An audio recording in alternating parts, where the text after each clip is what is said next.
This is Infection, the survival podcast, recorded live on Tuesday, December 29th, 2020, episode 311.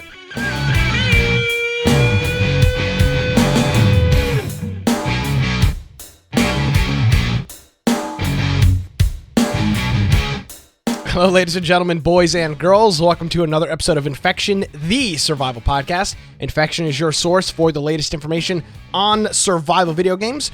We bring you the latest news, reviews. Oh, I forgot the rest of the news, reviews, updates, and more each and every week. My name is Nick Craig. I'm all flustered. You can follow me on Twitter at Nicholas M. Craig. Of course, you can check out our website, infectionpodcast.com. Joining me for the last time this year, of course, right? It's this just, we'll see you next year, Brian. Joining me, Mr. Brian with an I, Aldridge. Hello, Mr. Brian. Hello. Hopefully your Christmas went well. Yes, sir. And hopefully I know you got some plans for New Year, so hopefully those go well also. A little bubbly. Yeah, but I'm sure we'll have some pictures that you'll be sending, and my wife will be showing me throughout the night. Not. So, yeah. Well, hey, if you want to find me, of course, you can find me at Brian Aldridge on Parler. You can check out my blog, biteoftech.com. But of course, go to our website, infectionpodcast.com. If you go to the right-hand side, you'll see join our server on Discord. So maybe you're going to be playing some games on your long holiday weekend, or perhaps you might have the whole week off and you want to play some games in there. Just jump into a channel. You also have a bunch of ARC servers in there if you want to get involved in ARC over the week. We also have a news channel. If you want to submit some news topics, you can do that. And we review those before each and every show. And if it's maybe a game that you think we should be covering or a piece of news that came up in the week, put that in there and we will review it. If you want to get a notification before the live show starts, just go ahead and jump in and join the Steam group. And 5-10 minutes before we go live, usually get a little notification that pops up if you have Steam open. If you want to watch our pre and post show, you can do that through the podcast extras. We have an Infection Podcast Extras run by Judd. We also have our video forms of the podcast, and you can do that through Twitch, DLive, BitChute, and YouTube. If you're doing those are usually live. Also, we have some recorded versions after the fact. But if you're going for our audio only ones, those are all recorded after the fact. So you can jump in there, jump into the show notes, follow along. We have videos, links for almost every topic that we discuss. It's really helpful if you're listening to the podcast. You can follow along. If you want to support us, go to the support tab up top or go to infectionpodcast.com/support. Or, as you heard in the intro, you can give our Prime Gaming subs, which is our one rule you're not supposed to break. And it seems like every week now it's getting broken. Bingo, boom, there's another one. Also, you can go in there and if you go to amazon.infectionpodcast.com or humble.infectionpodcast.com, that would give us credit for whatever purchases you might be doing there. We've got currently, Brian, a full-on standoff. And by the way, thank you for that. A full-on standoff going on, Brian, between Green Man Cartoons and UGX Vibe, both hitting us up with the 35-month Tier 1 subscriptions. Those two are on the currently sitting on the throne, fighting over the throne, I should say, for leader of the Infection podcast here. And I guess Joe is also Joe is at 35. He was at 35 last week. So we've got a bit of a tie going on for we have a three-way tie, so we'll see who can I think it's whoever happens to. The problem is when they wait till the show, that's like where people kind of gain a day here and there, is if they delay and wait till the show to do their subscriptions. Yes. So thank you Green Man, thank you Bob, UGX Vibe, and of course thank you Unicorn Joe as well. All right. Well, by the way, before we get started, Brian, with the show itself, I put a little bit of time into an article last week. I wouldn't necessarily call it an article, but a little post on our website, infectionpodcast.com. You may have seen it. The 2020 Steam winter survival deals. Nice. And I put just a couple games in here. Now, there's a whole bunch of survival games on sale. There's like literally hundreds for all intents and purposes. And, I think most people already own Ark and games like that and Rust. Those games are on sale every time there's a sale. But I highlighted just a couple of maybe ones that you have maybe had on your list for a while but haven't pulled the trigger on. So the couple that I put on here, and the article's on the website, and this sale's live until the 5th of January. So all these sales are still active. I highlighted Survive the Nights, and what I did for each game here, Brian, was put its recent reviews and then its price. So the couple games I highlighted on here were were Survive the Nights, DayZ, SCUM, The Long Dark, The Forest, Raft, and Dead by Daylight. Those few games to me were the best of the not quite as played, not quite as popular survival games that were on sale. Yeah. A couple of them were really good sales, including Survive the Nights, which is only $10. Obviously, DayZ is significantly more expensive, but it's normally a $50 title. Long Dark is a really good sale at $7.50. That's a hell of a deal. Same thing with Dead by Daylight, $8, and then Raft is $14. So couple really good sales in there. If you're looking for a game to play, or maybe you got some Steam gift cards for Christmas, like I know a lot of people do, you can go ahead and check that out. I did actually play a little bit of Survive the Nights on Saturday or Sunday, Brian, and it was fun. Now I only played for about an hour or so because it's survival games are not multiplayer survival games are not fun to play by yourself. Yeah, and I'll say this. I posted it in Steam. I said I'm going to play. Nobody joined. A couple, like Joe and PH, were in there just watching me stream, and I was like, oh well, damn, I'm not just going to sit here for hours by myself. It's kind of defeats the purpose of the game. But I did have a chance to play a little bit of it, and they did a really cool job with their Christmas event. I know we showed these screenshots a couple weeks ago when they announced it. Yeah. Every house, at least every house that I went into, had I think there were 2 different styles of Christmas trees that were in it, and it just gave it a really cool look. You could see the Christmas trees most of the time through the windows of the house, like you typically do for normal Christmas trees in normal people's houses. So that was cool. Mm-hmm. They had all that stuff going on. I ran around there for a bit. The game's a lot of fun. It's got a lot of great mechanics. Here was one of the initial quests of building a fire, and as you can see, there's actually a canteen sitting on the fire. So you're warming up the canteen to purify the water. So it does have a pretty advanced survival system, and it was a lot of fun. I got in one shootout with a guy, and then he ran away. I'm not sure why. I didn't have any other ammo left, and yeah, that was my experience. So I had a good time playing it. Just not, I just didn't want to sit. If I was going to sit there and play something by myself, I was going to go play Cyberpunk, which is what I did. Yeah. So we really do need to get a group together for SCUM. I still think, and it's the reason I put it on the top of the list. Excuse me, not SCUM. Survive the Nights. The reason I put it on the top of the list was I do think it's got most of the mechanics, if not all of the mechanics, that we were originally looking for at this point almost 6 years ago with H1Z1. So if there was one game of that whole list to buy, Brian, I would say probably this, Survive the Nights, or Raft. Those are the 2 I've had the most fun with. And PH mentions DayZ has more mechanics than this. It does, but it's not the kind of survival game you're looking for. At least it's not for me. It's way too hardcore. And it's not very intuitive. Now, obviously there's modded servers. We haven't really explored that yet. So take and if you if you do the humble.infectionpodcast.com, you can get Survive the Nights on Humble for $8.49 right now. Well, that's an even better deal than Steam. So now you're not logged into your Humble Bundle account, are you? Well, I'll open it up really quick because I think are you a Humble subscriber? Yes. And I think if anything, it took off a little bit, but it still should be cheaper. But I'll know here in 1 second. Gotcha. So currently, if you're not logged in, it's $9.99. So it's the same price as it is on Steam. So buy it on Humble Bundle. Yeah. But we would get, a percentage of the purchase based on whatever you purchase. So a couple games on sale till next week. Hopefully you can check them out if you haven't already. The article's up there on the website. It'll stay up there permanently, and we'll reconvene in what's the next? Do they do a spring? I guess there's a spring sale and then a summer sale. They'll do a spring sale at some point. Yeah. Yeah. So in a couple months we'll have another one of those that pop up there as well. All right. So Christmas, it was a thing.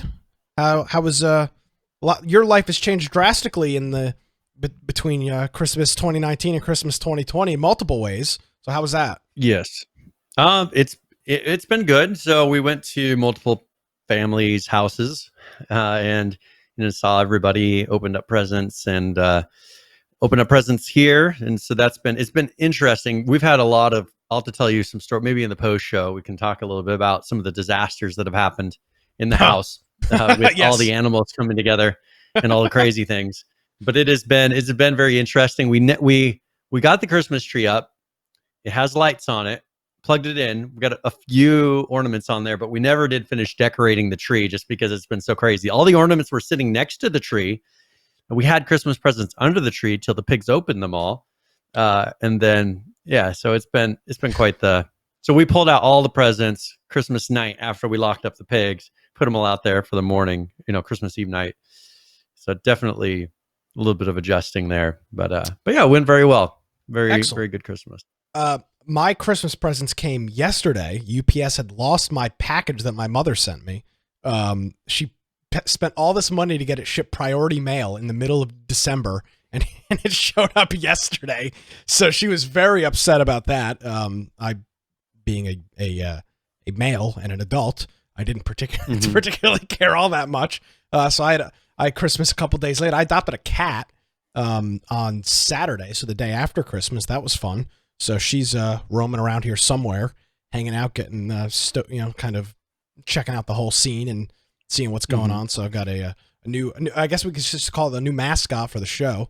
So I'm sure we'll see her pop into the frame every once in a while in the future. Maybe we'll see. She's kind of hanging out in the back half of the house right now, but hopefully maybe she'll venture out here over the next little bit. So yeah, Christmas was good. Had a bit of had 9-10 people over for Christmas, so that was fun. Cooked, put on all the works, drank a little bit too much. Saturday morning was rough, very rough.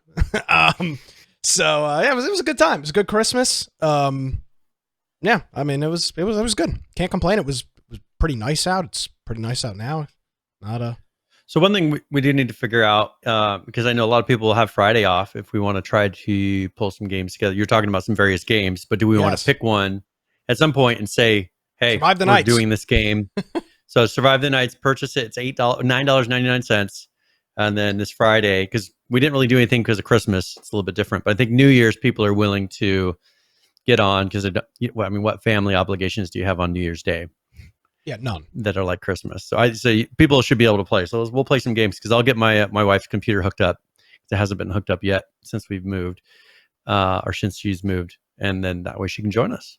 There you go. So yeah, and that's what I'm planning on. I think I'll hopefully I'm not too crazy Friday morning. But yeah, it'll be a good time. So yeah, that's pretty much it. There wasn't a whole hell of a lot of news. Did you get anything gaming or tech related, Brian? Or did you purchase anything gaming, or did Santa bring anybody anything gaming or tech related? No, I don't think so. It was a really big setup. I was hoping there was at least something in there. I'm trying to think of something. I can't think of anything. I mean, I can't think of anything gaming. The problem. So my wife will tell you, I'm impossible to purchase things for, because if I want it and I need it, I'll just pull up Amazon. I'll order it. Yeah. So I mean, if I need an Xbox controller, I'll buy an Xbox controller. If I want a game, I'll just buy the game. I don't really think twice about it. And so she didn't really get me anything electronics, because I generally I don't have a new Xbox or, any of that, because they're just not available. So there's not really anything that I needed and we're already trying to pack enough housing things together. There's not really anything I need at the moment. Well, there you go. It'll change, I'm sure. Oh, I'm sure it will. So yeah, that was that's kind of the Christmas recap. Not. Oh, one thing I do want to tell you. So we did. Yeah. I ordered this deluxe doghouse for her dogs. I ordered it a month ago at least. Right? Or it was supposed to be shipped out a month ago. From Amazon. Free shipping. Mm-hmm. They, after a week and a half, I talked to them, and this seems to have gotten lost. The shipment got lost by FedEx, my favorite shipping company. And so then they said, well, would you like a refund, or would you like, us to ship another one? I said, well, I'd like you to ship another one, because we're wanting to put our dogs outside, but I wanted to have this nice dual dog houses it has a nice deck on it. It's a deluxe dog house, right? And so then they ship out another one. Well, 3 weeks later, all of a sudden, the FedEx one gets an update and says, oh, your package will be here. So now, as of today, delivered, I have 2 giant doghouse sets. Well, these are dual, so it's equivalent of 4 dog houses. They're side-by-side dog houses with a deck built on. I've got 2 sets of those now. Well, I'll tell you what's going to happen, because the same thing happened to me. The seller's going to come after you and say, return the item. So, well, if they want to pay shipping, they can do that. Well, yeah. So, I mean, I would say this is the 100-something pounds worth of doghouse. If they want to ship that thing, they're more than welcome to do a paid return shipping. I'm not shipping it back because they messed up. Now, Brian, there might be a possibility that maybe FedEx just happens to maybe not deliver it to your house, right? And then maybe it ends up on Facebook Marketplace. That's kind of crazy. No. That may or may not have happened with some of the stuff that I had ordered that got delayed on Amazon. So I'm just saying there are different ways to skin that cat. I mean, I'm just putting it in the garage for now if they contact me. It's just I'm not going to pay the shipping to ship it back, because this is 100-something pounds. Yeah, or they'll just charge 2 boxes. Yeah, because they tried to do the same thing too, for a patio set that was ordered. They're like, oh, well, we see it got delivered. And I was like, no, it didn't. I don't know what you're talking about. So we'll see what they say. I assume at some point they'll probably message me and want to resolve it somehow, but as long as they don't double charge me, because I never said I wanted 2 of them. I said I wanted 1. There you go. So we'll see. So yeah, that's it. Been playing around with my 3D printer a little bit more, finally getting that all tweaked in. I did put let me see if I can pull this up real quick. I did put a little camera on it. And so now I can monitor and it looks like my camera's offline. Well, that sucks. So I did have a camera on it. I'm not sure why it's not responding. But I put a little camera on it so I can keep tracking it. I'm actually recording the prints, because when you're trying to tweak the settings, you want to see where your issue was. So you want to estimate how many layers up was it until it lost bed adhesion, or the nozzle slipped, or gear slipped, or something like that. So I've been banging out some stuff on the 3D printer. That's been going well. Yeah, that's pretty much it here. I played a little bit of Cyberpunk. Not a whole lot. It's been obviously a busy couple days. Did some storm chasing. That was fun. Played some Survive the Nights, and you're muted. But I did play. Oh, sorry about that. Yeah, I've been wanting to play some Cyberpunk this past week, but I've just been so swamped. Like, I was going to play last night. It's just like, I get it. It's too late when I want to get started playing. So I'm hoping this week to get a little more in. They will be talking about some patches and things that came out this week, so a lot of the complaints that people have been having, I think they're addressing those. And one of the big ones they have addressed this week. I don't know. Do you want to jump into some of those really quick? Yeah. Before we do that, else you prefer? Yeah, let me show. So this is my view. It's not currently printing anything right now, but that's my view. The plate is all the way forward on it, so you can't really see what it's doing, but you can see the skirt that's printed around the last thing that I had printed on it. So it's nice. I can kind of keep that up on the screen and keep an eye on that during the day. So cheap little Chinese webcam or little one of those cheap little household security cameras that are like $25 on Amazon. They work perfect for something like this. So yeah, that's my setup there. So with that being the case, obviously Cyberpunk still kind of controlling everything. A buddy of mine bought it, or got it gifted to him over Christmas. He said I said, hey, what was your experience like? And kind of the same thing that everybody else has been saying, right? There was maybe one issue where you can't talk to an NPC, which means you can't complete a task.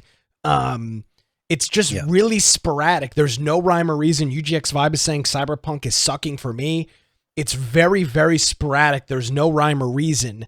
And that's obviously one thing I'm interested in. UGX, what is he playing it on? Is he playing it on PC? Is he playing it on a console? Yeah, definitely on PC. And it could be a specific card. I mean, it could be a lot of issues on PC. It's hard to judge which one exactly would cause it. Exactly. And there's a whole bunch of issues with that. So obviously those are a lot of things. But there is a hotfix out, which is for PC. And so they have that PC. It has PC and console in it. So, but there are some PC. There's a PC specific patch and a console specific one. Yes. So the PC specific one is this is the one that we talked about for the end game issue. Is if you crafted a whole bunch of things in game, your file size may have gotten too big. So there was an issue with files over 8 megabytes would cause an issue with instability and even a crash of the game. So they removed the 8 megabyte file limit, but they do say this will not fix save games corrupted before this update, of course. And then on the console side, they improved memory management and stability, resulting in fewer crashes. They really should break this down by console, because when you say console specific, you're talking about 4 versions of the game. And actually more than 4, right? Because you've got Xbox One and then the Xbox One S. Same thing with the PS4 and PS4 Bingo, Pro. boom, shakalaka. They're not all the same clients, I don't think. So they should break that down a little bit more. But then there's also an issue with a quest that they fixed during the second conflict. There was a player, a dum-dum, that was going missing from the entrance, and that's no longer the case. So nothing crazy, but obviously the big thing on the PC is that 8 megabyte file limit, which I guess was causing people that did a lot of crafting to get into some issues towards the end of the game. So they're working on it. And again, I'll just say this, and I'm not, listen to this show prior to the release of this game. I was very critical of CD Projekt Red. I was very critical of Cyberpunk. I was not an extreme fanboy, and I'm not an extreme fanboy now, but I will just remind you and remind everybody, if you'd ever played Skyrim when it first came out, if you ever played games like Fallout 3, Fallout New Vegas, Fallout 4, and even GTA, all of these games have huge issues. And even Skyrim, to this day, the game's been out for like 11 years or something. It's crazy. There are still bugs that exist today in Skyrim because it's open world and it's somewhat procedurally generated, and that causes issues where there's an issue in I have a Skyrim save that one of the main quests you can't complete because the people aren't there. This Skyrim came out like 2009, so it's not a new game. And Jonesy says the Skyrim bugs are the best bugs. Over time, some of the bugs can become part of the charm of the game. But I think the issue right now, Brian, is people assumed, which they shouldn't have. They assumed that this game was going to be flawless on launch. No game like this will ever be like that. The game would have been in development for 3 more years if you wanted there to be no bugs on launch. It's too big to do that. No. And they would have had to have way too big to have everything. And they would have had to have a large closed beta, because the way that you find these bugs, you don't find it by QA testing at a small scale. You have to have thousands, tens of thousands of players, so that when you scale it up to, what did they sell, 30 million copies of the game? When you scale it up to 30 million copies, there's not bugs. You can't QA test with 150 people. It just doesn't work. Yeah. So, well, and the fact they said that they didn't test enough on the old consoles, I mean, that means there were probably very few testers on that, because there were some pretty big bugs, and with a game this size, I just wonder how many people did they have testing each device to figure this out. Brian, I hate to say this, but for the console folks, kind of welcome to the club. This is what we deal with every game. Every developer this is how every developer treats PC players. I'm not saying it's appropriate, I'm not saying it's acceptable, but us on the PC side have dealt with it. I mean, do you remember when GTA launched on PC? Alpha too. I mean, we get stuff that's truly untested. But it's not even alpha. It's that they just do a really terrible job with their port. What was that? What was that mech game that EA had? I know which one you're talking about. Skyfall, right? Skyfall? Was that the name of it? Something like that. Hold on. That game was built for consoles and ported to the PC, not Anthem. You're not thinking Anthem. There's another one. That game was an absolute freaking abomination on PC. It was Titanfall. That's what it is. Titanfall. Thank you, Jones. It was Titanfall. It wasn't EA that made that, right? It was on Origin. That's where it was published. Like that game was one that, because I had it on PC and console, and it was like, oh my god, like they didn't even attempt to bring this game to the PC. They just like threw it in a compiler and was like, oh, make for PC, work, ship it out. like, yeah, it was egregious. Like, the game was literally unplayable. I'm not saying it's okay for them to do this, but it's not unheard of in gaming. It's just normally the other way around. And the PC players are normally the one getting the short end of the stick. And now it's the console players, but specifically consoles from, at this point, literally 10 years ago. So I still don't think they should have released the games on last generation. And I still will say this. Yeah. I still think Microsoft and Sony pushed them to do it. But they'll fix it. And they're offering full refunds. Yeah. So if it sucks, then just get your money back. I mean, I have seen no evidence that they're holding back refunds from people, or they're judging refunds based on how you bought it. I mean, literally, doesn't matter where you bought it, physical, digital, what console, everybody has come out. Retailers, GameStop, Amazon, CD Projekt Red themselves, Microsoft, Sony, offering full refunds. So if it's unplayable and it sucks, shut up and return the game, and then buy it again when it's ready. Or just don't play it right now, wait. And then when it's, or just wait. I mean, it's just, it's not like they're holding people hostage with it. So, they kind of get, to me, they get some slack with that. They're not saying like, oh, it's perfect, we don't know what you're talking about. And they're even offering PC players the same thing. They're offering anybody that wants a refund of this game can get one. The only reason you're not getting one is if you just don't request it. So that's kind of my thing with Cyberpunk. And I guess I've been fortunate. And I think that, having played it on the console, I assume it's because I have the Xbox One X, which is the most powerful of the Xboxes. I just haven't had all these issues, and I'm sure I may try, getting it downloaded on my wife's X. She has the original Xbox One, not the S or the X. Dude, that thing is so cool. So, it's so chunky. Yeah, it's like a big block. It's a VCR or a Betamax player. Yeah, pretty much. And so I may just throw it on there and try loading it and see if instantly I see a big difference between the two. Yeah. So I guess I've just been fortunate. Haven't had a whole lot of time to play. And I'll say this. It's been about It's been 3 weeks. I'd say the newness hype, like the oh my god, Cyberpunk has worn off. Like anything else, it always does. I mean, the new toy is only so cool for so long. But I'm still enjoying playing it. I'm trying to think. I played it. What's today? Tuesday. I think I played it Saturday or Sunday for a little bit. One of those days. So I played for a couple hours. It was good. Had a good time with it. I'll get some more in this week, and then hopefully get through some more of the stories. So our buddy Melmo in chat is saying that Nexus mods already have mods up for it. I know he sent me an article last night about some of the modding. I haven't delved into that yet. I haven't really followed it. I'm not at the point in the game where I want to look at modding yet. Typically the way I do it is for a game like Fallout or something like that, you play through the game and then you start it over again and then just mod the hell out of it and add, all these crazy mods. So I'll follow that. Ujix Vibe says we'll talk later about my issues. Yeah, please let me know. Hit me up so that because I'm genuinely curious what issues people are having. What you're running into. Yeah. So and Mel's saying some of the mods actually fix up some stuff. So yeah, that was a common. And that's what they did with Witcher as well. There's Witcher mods that fix quests and do all these things that I don't think you can load on console.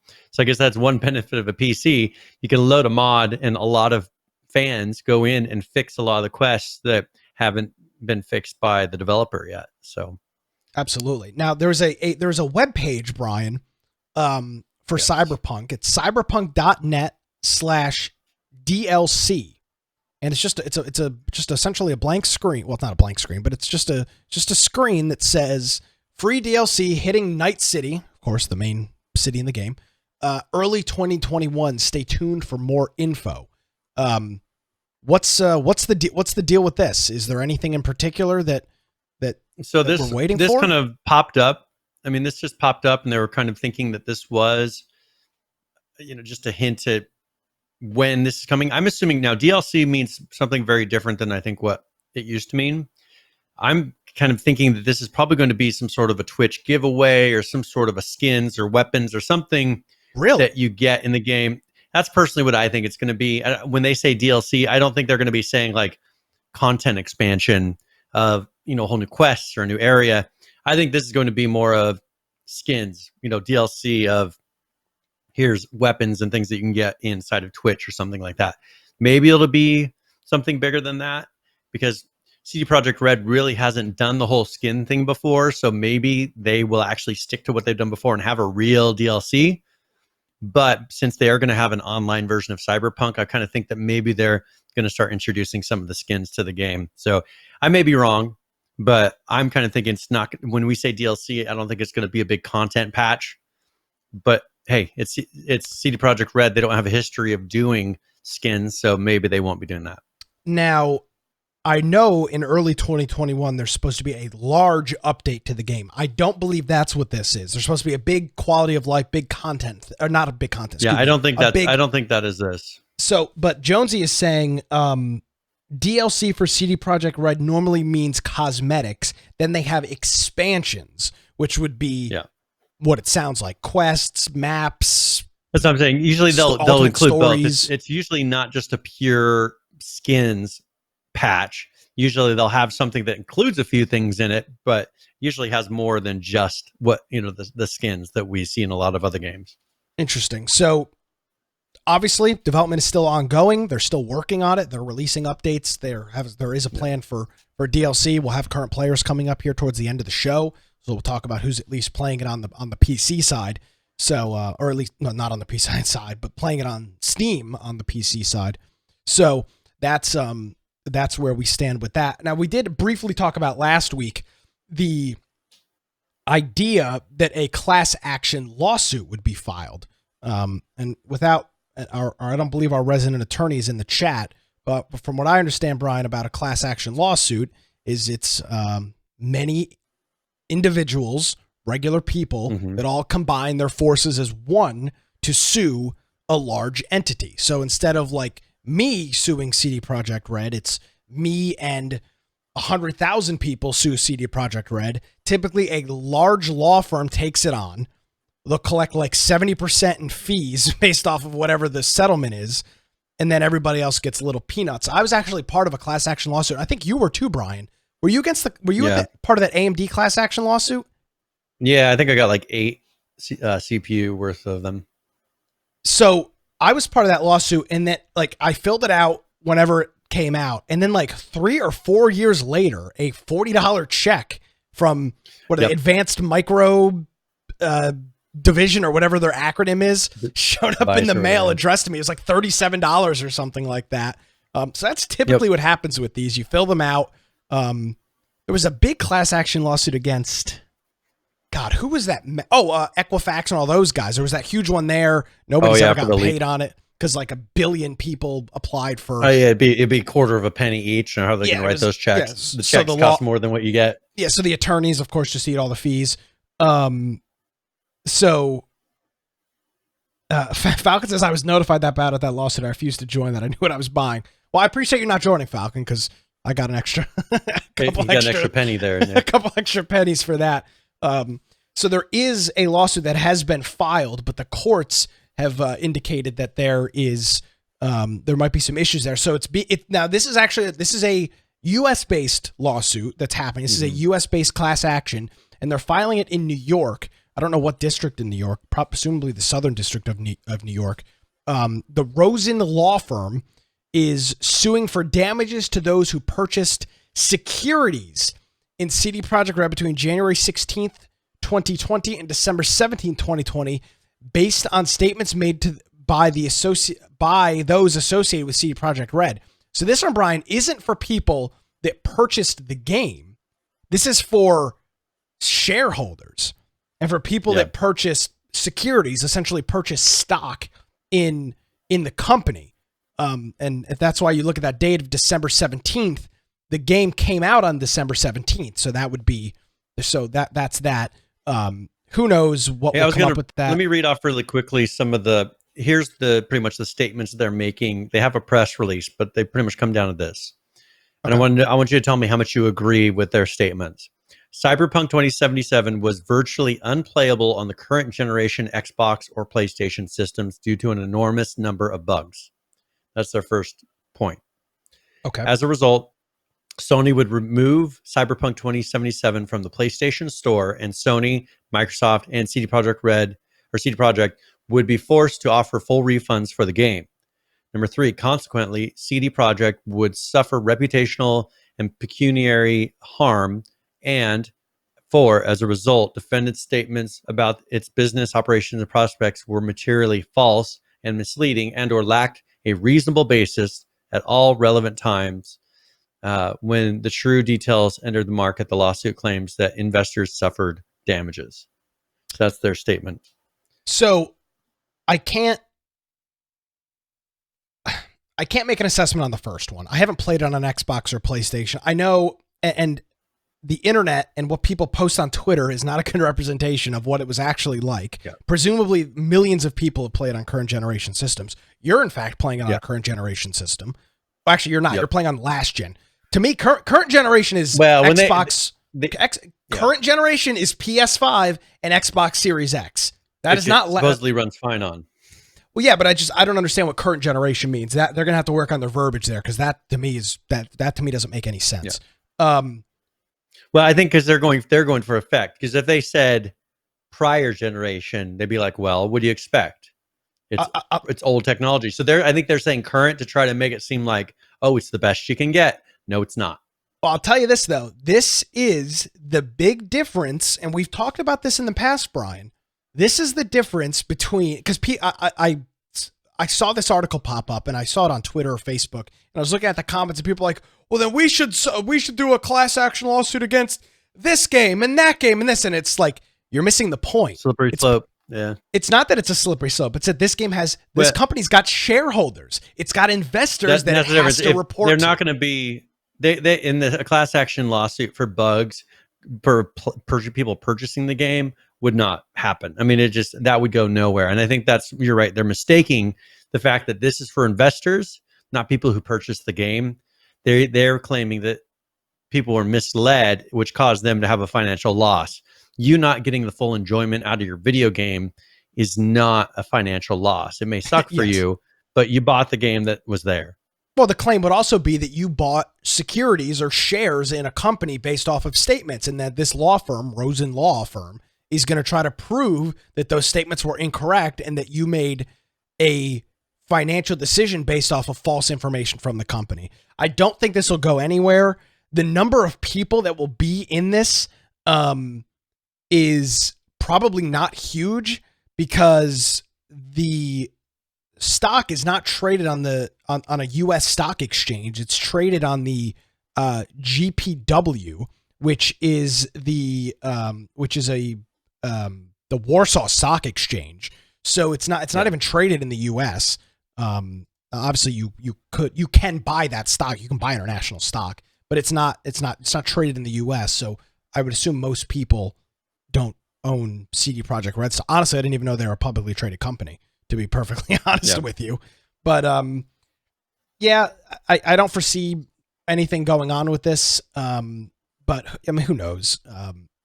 I'll say this: if we're gonna take the investor thing out of it, I think a lot of other games have done have done a significantly worse job with representing the state of a game or a product than Cyberpunk. The difference is those companies didn't have investors. The big ones that come to mind are No Man's Sky, games like Fallout 76, that the Star Citizen. Those are some of the games that come to mind. But when you're not publicly traded, you're not under scrutiny by the FTC in the United States, Federal Trade Commission. You frankly can unless you're committing fraud, which is one thing. Because if you remember remember the game we talked about last week, Chronicles of Illyria, there was a lawsuit started, but that's a little bit of a different situation. They were claiming legitimate fraud based on how much money was raised and improper allocation of funds. So committing a crime is different than you just crashing in your game and not having fun. And I think if they ever do get to the point, which I would not be surprised for it to happen, but if they ever get to the point where they're turning around and saying, all right, we can sue companies for buggy games or, bad releases, the result will be there will be less games released. If each company is held responsible, there will probably be a couple of big name ones that do it, and then lots of small ones that cover themselves with, LLCs and everything, just so they can't get sued personally, releasing a bunch of small games. I think it's going to cut out a lot of the big, medium-sized game developers, because it wouldn't be worth the risk of releasing a game if you can get sued for it. Well, and the other part of it too is also it's a dependent on a law firm to take the case, and in the case with this, my lighter. in the I'll let you get that all squared away. In the case with that, a class action lawsuit, again, typically the way that works is you have a large law firm take it on. However many tens of people, hundreds of people, thousands, hundreds of thousands of people jump into the suit, there is a certain number of percentage of the settlement, 20, 30, 40, 50%, that the law firm takes off the top of it. So the reason that a law firm jumps into a huge class action lawsuit is, oh my God, we can sue AMD for $1 billion. And if we win, we get 40% of that. And then we pay 60% off to every other stupid jackass that thought they were going to make a bunch of money. And then you get checks for $8 from AMD. So that is obviously, it's very incumbent on that as well. I don't foresee anything. I mean, you're not going to sue an indie game studio over a buggy game. I mean, it's just not, again, I'm not an attorney and our resident attorney's not here, but I mean, that's insane. And you're not going to, what damages are you going to claim? You were upset? Well, that's the thing, is you never know nowadays. I mean, you could say, I emotionally, if it ever does happen, I would be distraught. concerned. I think it would seriously hurt the gaming industry if we ever got to that point where some court allowed it. Because once you do it once and they set precedents, then it can happen much faster and easier the next time. And I mean, we already have seen some of the weird lawsuits that they put in that the COVID bill, giving people felonies for streaming a copyrighted video online. Things like that, if it gets slipped in, I mean, it could destroy a whole industry. And look at Twitch. I mean, if that bill goes through, what's that going to do for Twitch? We've talked about that a little bit, but little things like that you're like, oh, that would never happen. Well, one just got slipped into a bill that might pass. Yeah. What's that going to do for all these Twitch streamers? All that stuff that's being streamed on Twitch, almost all of it's copyrighted. Yeah. Well, thank God for Senator Tom Tillis. He's just a great representative for my state of North Carolina. I'm so glad I didn't vote for him in November. By the way, Brian, I'm going to bring this up. I don't want to sit here and toot I don't want to sit here and toot our own horns, Brian, but I'm going to, because I don't, I'm going to sound like a real dick saying this. I don't think we get enough credit for something here. And we got a message from one of our listeners. I'm not going to say who it was.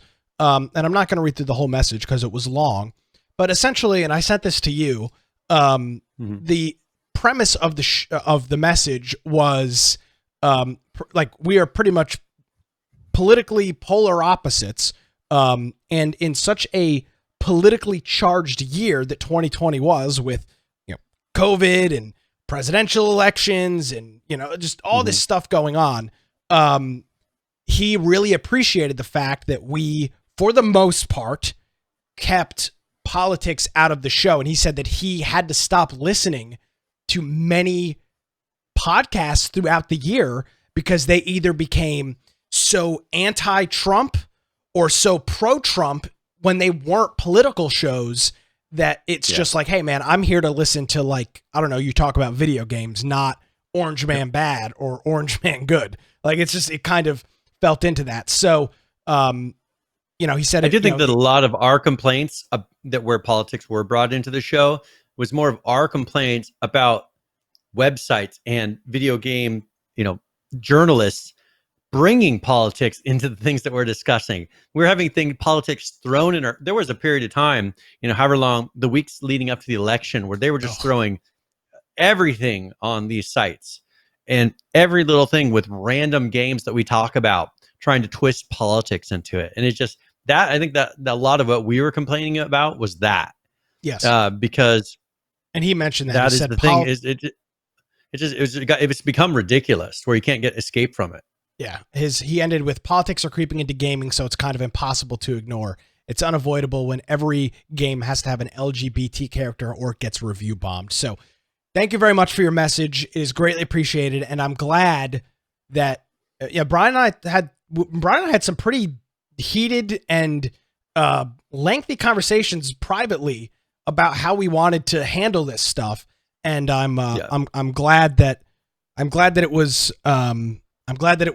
noticed, and I'm glad people are stuck with us, and we weren't too much of a turnoff for you on political stuff. So I just wanted to bring that up, Brian, because I hope that anybody that's listening to this that maybe hosts a podcast themselves, keep that in mind, because people really do appreciate if they can go to, especially if it's a specific topic like our show is, that you can kind of keep it within the the white lines. And that's what we've tried to do. So appreciate your message. Thank you very much. And thanks to you, Brian, and to everybody else for hanging out with us here in quite a crazy year. But with that being said, that's a fact. With that being said, we got a trailer. One of the interesting things this week was a trailer for a new game. Now this was announced at the game thing that was a couple months ago, right? A couple weeks ago, right? The Game Awards, I think is when this was announced. I think so. Sons of the Forest 2. I think that's where that was originally announced. And we've actually got a new trailer for that. So let's watch. It was the Game Awards that it happened at. And that was a little while ago. So let's take a look at this new trailer for Sons of the Forest 2, which is the they're calling it The Forest 2, but it's Sons of the Forest 2. So let's take a look at that.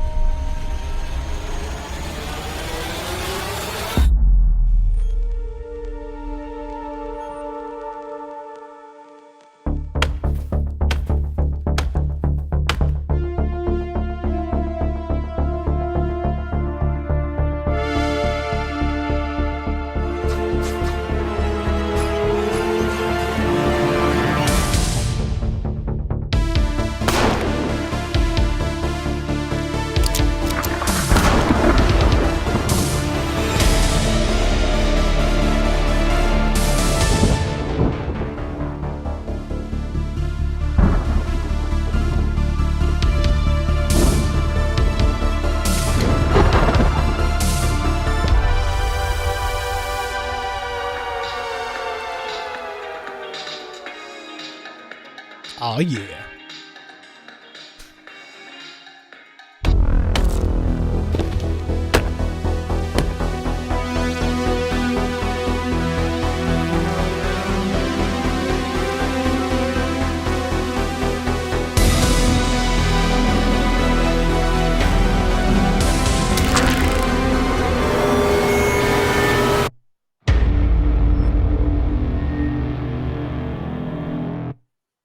So there it is, Sons of the Forest.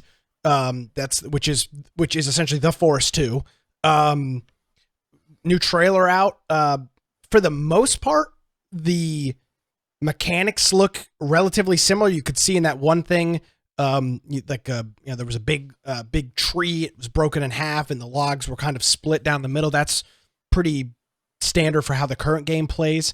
It's not often that we see a 2 like this, and that we've got the Forest 2 and Arc 2, of course. And the Forest does have a story. I'll say most people don't. I should say most people probably haven't played through it, myself included. But it does have an actual story. So it only makes sense that there's a second one. The Forest is a really popular, fun game. It was on my list there for survival games that you might not have. It's a lot of fun. It's it was originally single player. Then they had a really rough multiplayer. Then they've refined the multiplayer. Apparently it's pretty fun. I haven't played it in quite some time, I'll admit, but it's a fun game. This video's got just about 350,000 views on YouTube, and it's got 10,000 likes to 83 dislikes. So people seem to be enjoying it. Comments are full of people very hyped for it.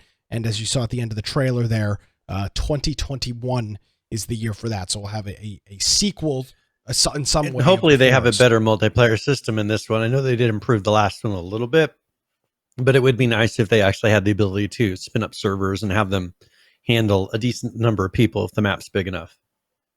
Yeah, I would agree. So yeah, that is Sons of the Forest. So cool. there you go. All right. So do you want to talk a little bit first? There were some things that happened in Steam here.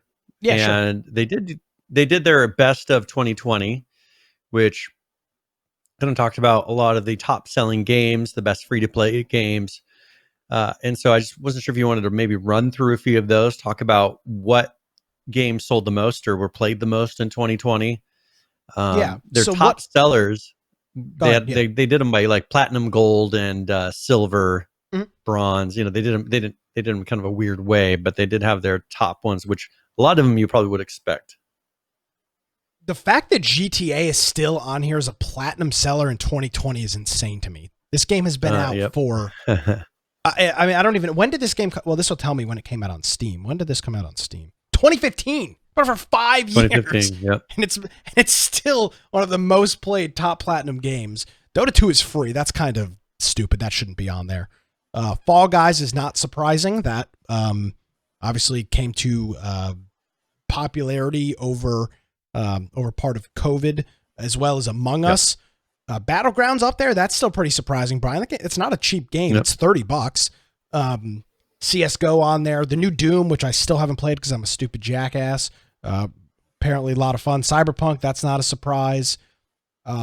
Monster Hunter, there's a lot of people that are really into Monster Hunter. I think on PC though, I didn't know that. Group. Yeah.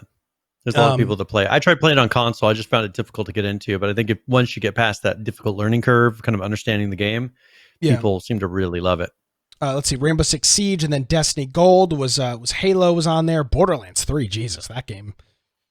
It's been out for a while. It's only new to Steam. It only came out on Steam this year, so maybe that's why. UGX Vibes' favorite game, Sea of Thieves, is on here. Ark, which has been out for quite some time. Dead by Daylight, that's cool to see them. Civ is on there, and then Final Fantasy Online, Euro Truck Simulator 2, which maybe that's because of all the DLCs. Maybe that's they've been releasing DLCs, maps of locations, all kinds of stuff. The Witcher, which we saw that in late 2019, that kind of popped up due to the Netflix series. The Raft is on here, which is freaking awesome because that Raft is a really fun game. You wouldn't think of that as like the top, 30 games. You wouldn't think of Raft generally, but hey, there it is. Now, what I did find interesting, because I did see this, Brian, was how Rust is so much lower than Ark, yet Ark has Ark sold more than Rust, allegedly, but Rust has got a significantly higher player base. To me, that means that Rust has got way more player retention than Ark, because you don't need to sell new copies if you're just continually playing it. And it's not like we looked at the numbers last week. Rust had 12 or 15,000 concurrent players on top of Ark. That's a significant amount of players. Well, and Ark had DLCs and everything, so I think they're probably counting those things into the purchases. So did Rust. I mean, you could buy Rust had. I mean, so Ark had actual major content DLCs. Genesis and Rust has their kind of little things they do. The summer beach stuff that they did. Yeah, they're just random things. But Rust, I think, is still making a ton of money off of those. I think they're, for the minimal amount of work that they're doing to create those things and put them out, compared to what Ark has to do to put out all those expansions, Rust is making a good return on their money for the amount of work put in. Yeah. So lots of other games on here. The Forest is in here. Fallout 76 is in here. Death Stranding is in here. Arma 3. American Truck Simulator, Don't Starve Together, which is the sequel to Don't Starve 2, Wallpaper Engine, Terraria, DayZ, a whole bunch of other things. Those are all in the bronze category. That seems to be any game that sold more than a couple copies seems to be in this category. So that was interesting. There was a couple of people pardoned, and this is political, but it's because it's political news. If you remember back, we talked about this a couple of years ago. There was a U.S. congressman that had been funneling money from his campaign to himself to buy Steam games. His name is Duncan Hunter, and he spent apparently more than $1,300 of money that was supposed to be used for campaigning on Steam games. He then managed to throw his son under the bus and say his son was the one that was responsible for this with these unauthorized charges. And the issue it went on. This guy had committed a whole bunch of other fraud to apparently like a quarter million dollars worth. Yeah. And a whole bunch of other things. He was just like just total shyster. Well, for some reason, I don't know if it has something to do with his Steam games, but he was pardoned by the president this past week. Not particularly sure. I believe, wasn't this the guy that was hitting a vape in the house? Or I feel like this was this guy that was hitting a vape in the house. That was kind of a big thing. So it was interesting. And the total, what he ended up pleading guilty to was spending a total of $1,528.68 in campaign funds at Steam games on video game charges. That was the indictment. $1,100 something. What are you buying? He must be either $1,600 worth of games. Maybe he's Brian. Yeah. Where have all your game giveaways been coming from? I've spent at least $1,600 easily, but are you on the dole of former U.S. Congressman Duncan Hunter?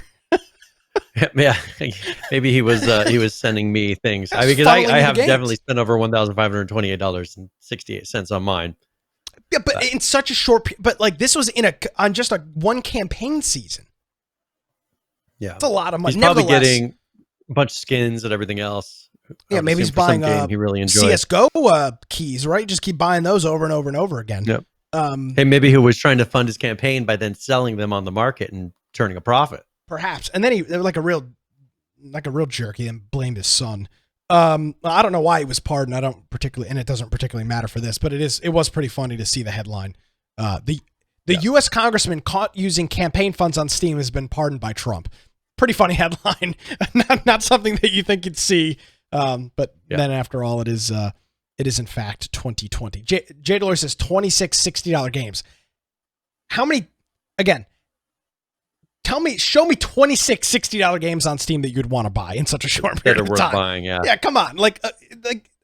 That's a lot of games. And again, in a pretty short period of time. So I thought that was pretty funny. Steam, there was a tweet here about Steam's peak concurrent player count on Christmas Day in comparison to years past.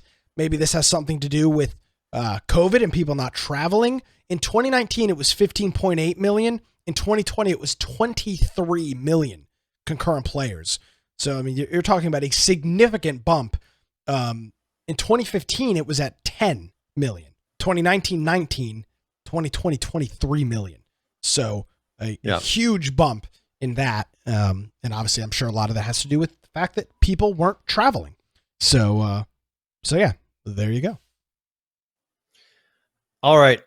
Here. So one thing we need to talk a little bit about Tencent because it's been a little while. Though, before you talk about that, somebody's posting my Steam profile in the chat and calling me a loser. I don't know why. My account value is between $772 and $1,029. I've had this Steam account for like 10 years. That's 9.9 years. Yes, 10 years. Mine's been 11 and a half years. And how much you have? Between 3,617 to 5,870. I mean, Brian, I don't want to cast any stones, but maybe that caused some of your issues. I'm just 5,000. You got your Roth IRA involved in Steam? Maybe. Maybe it's all those lawsuits of misspending my money. But again, $1,600 in a political campaign season, which is typically short, right? It's like 9 or 10 months, is a copious amount. Again, I don't know how you just, what are you just handing out Steam codes to people? Like maybe your campaign staffers, maybe that's what he was doing, Brian. He had a bunch of 20-somethings working on his campaign.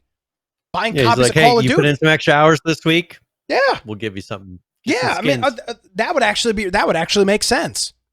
But instead, he says, "Oh, it was my son buying $1,600 worth of Steam games." So, yeah, that's some interesting news on Steam, for sure. All right, let's talk. This is something pretty quick, and I don't think that we had talked about it before, but Tencent has purchased another company. Okay. You may not know it by the company's name, Digital Extremes, and they've got a couple other studios, but the game that you might recognize is Warframe. So Leiyu Technologies, it's $1.5 billion that they did, and they have purchased Warframe, which I have played a little bit on console. Okay. It's definitely it's kind of similar to Destiny in a way as far as the grind. It's definitely different, but the style of it is somewhat like Destiny and how you run around and it's do an older everything. Game. So 2013. Yeah, they've been updating it through the years, because it's a free to play game. They kind of consistently put updates to it. So it's a current game. It's not like it's a really old game, but Obviously it's been not. around for quite some time.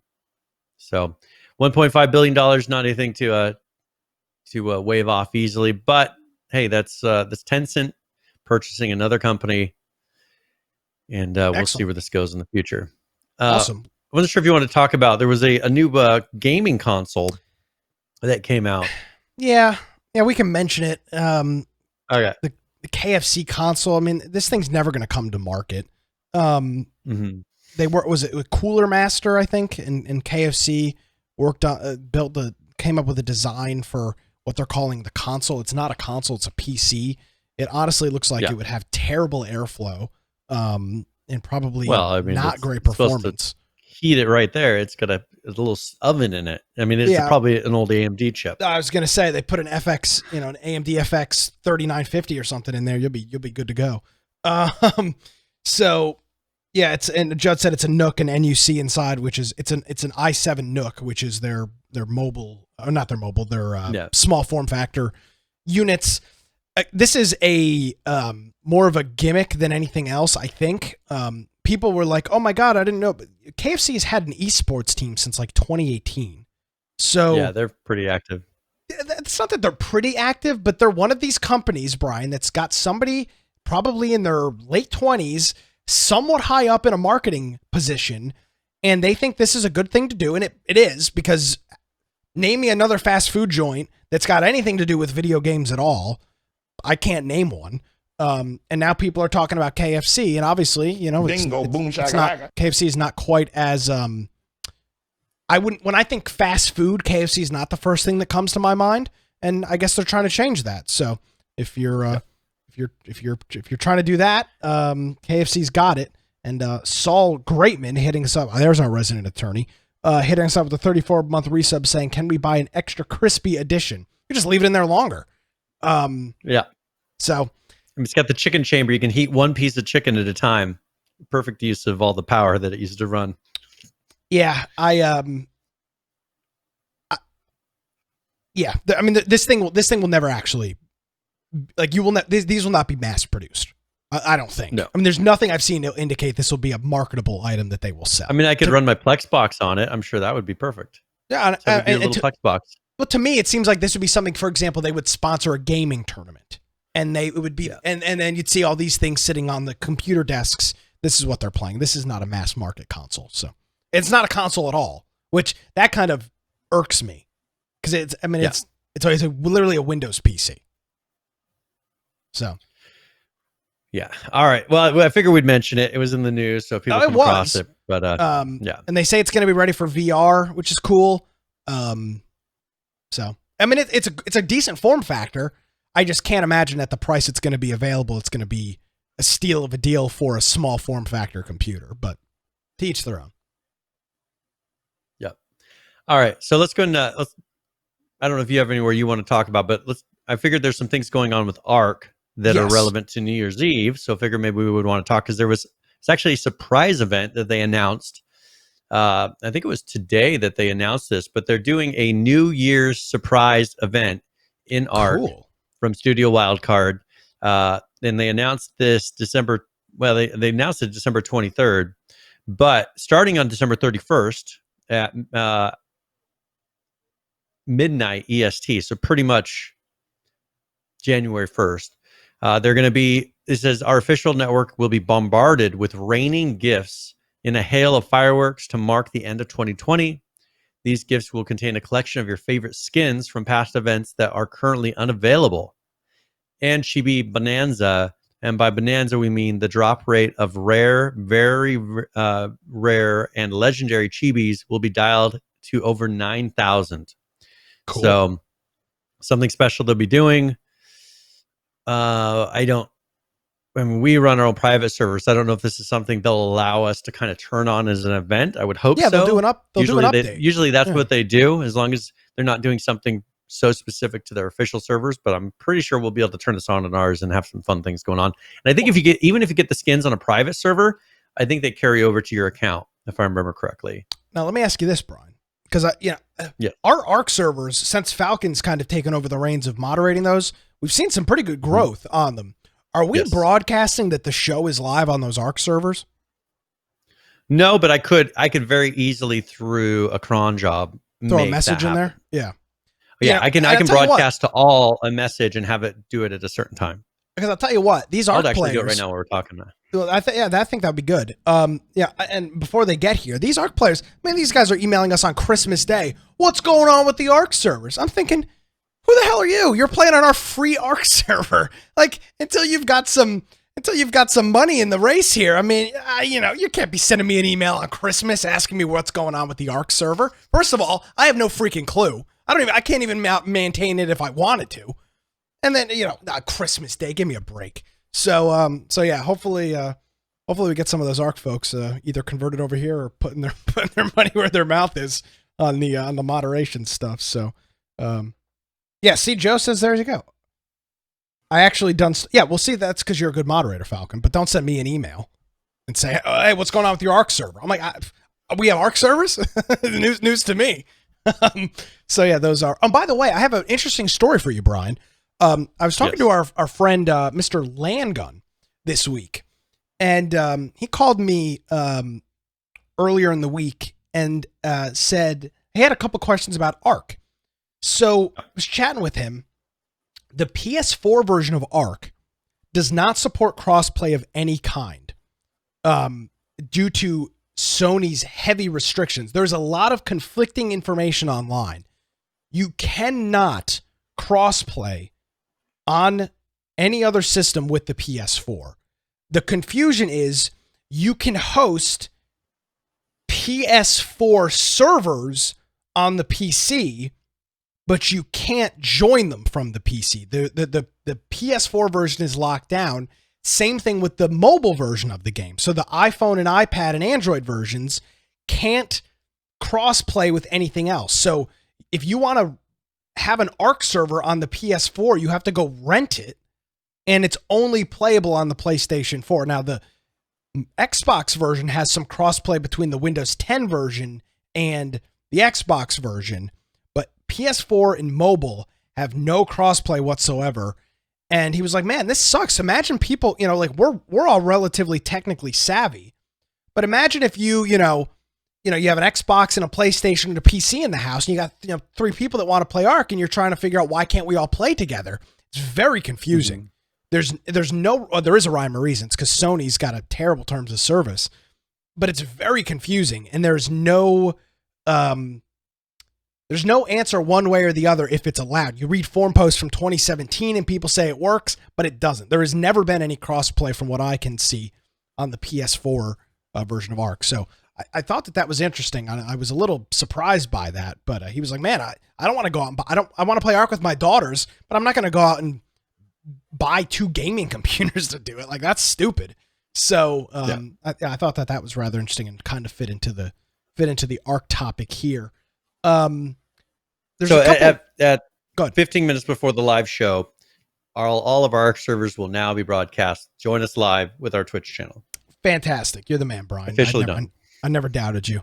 Now there's some stuff in here about Genesis. And yes, one of them is the trailer. We've already shown. Well, this is old. I think, isn't this a new one? I thought this one is old. After. So we've already seen this one. The first one we've already seen. Okay. ARC Genesis Part 2. We've seen. That was in November.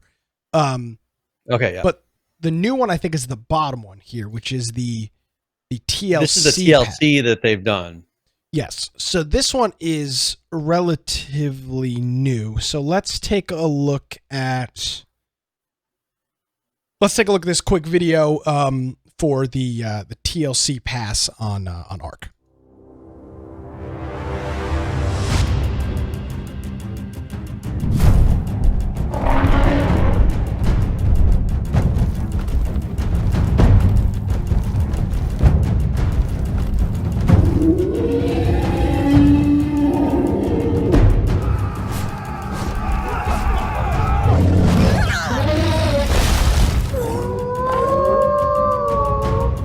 Are those called direwolves? Isn't that what they're called?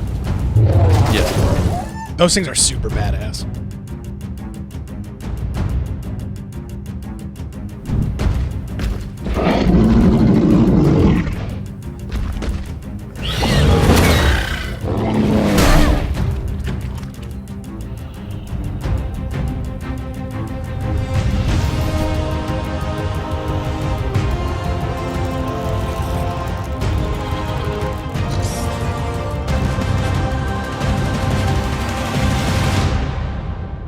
All right, so that was their TLC Pass 3. That video, that update was out a little while ago, but they just released the trailer for that, so that's pretty cool.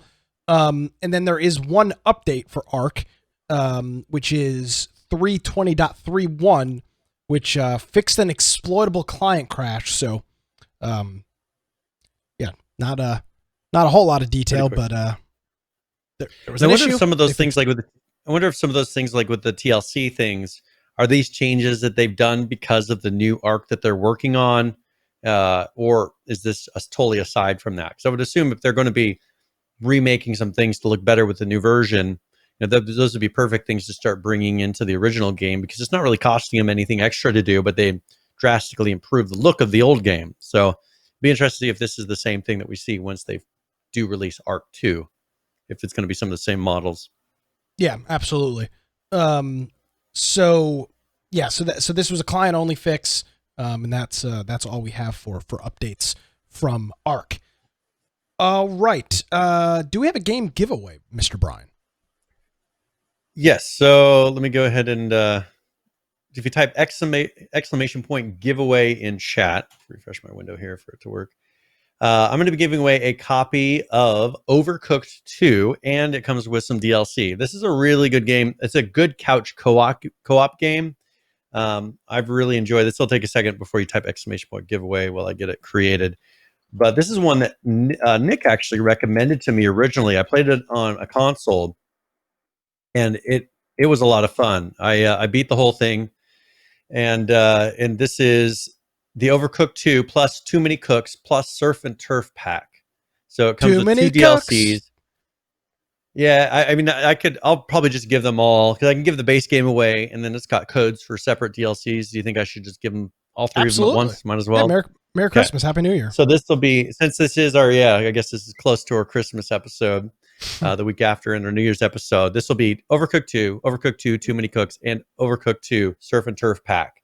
This is a really fun game. If you have 2 people, that it'll make you start working together, because either one person's failing hard and you're yelling at them to pick it up, or you're starting to click. So it's a really, really good game.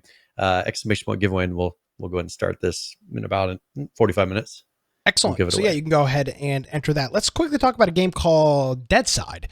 They did an update here. This is update 0.1.11. And they wished everybody Merry Christmas from their team, and said that they're actively working on it, and they're excited for what's to come in 2021. They added a new location to the game. They added a multi-level military bunker to the game. You can see a couple screenshots here. A copious amount of forklifts in this. There's like 5 forklifts in this picture, and so that's one of the screenshots. And then here's another. You can see it's this is some sort of air conditioning or steam system running through here. It's got a military bunker vibe. So that's one of the new locations that they've added to the game. They've also added a bunch of weapons with camouflages.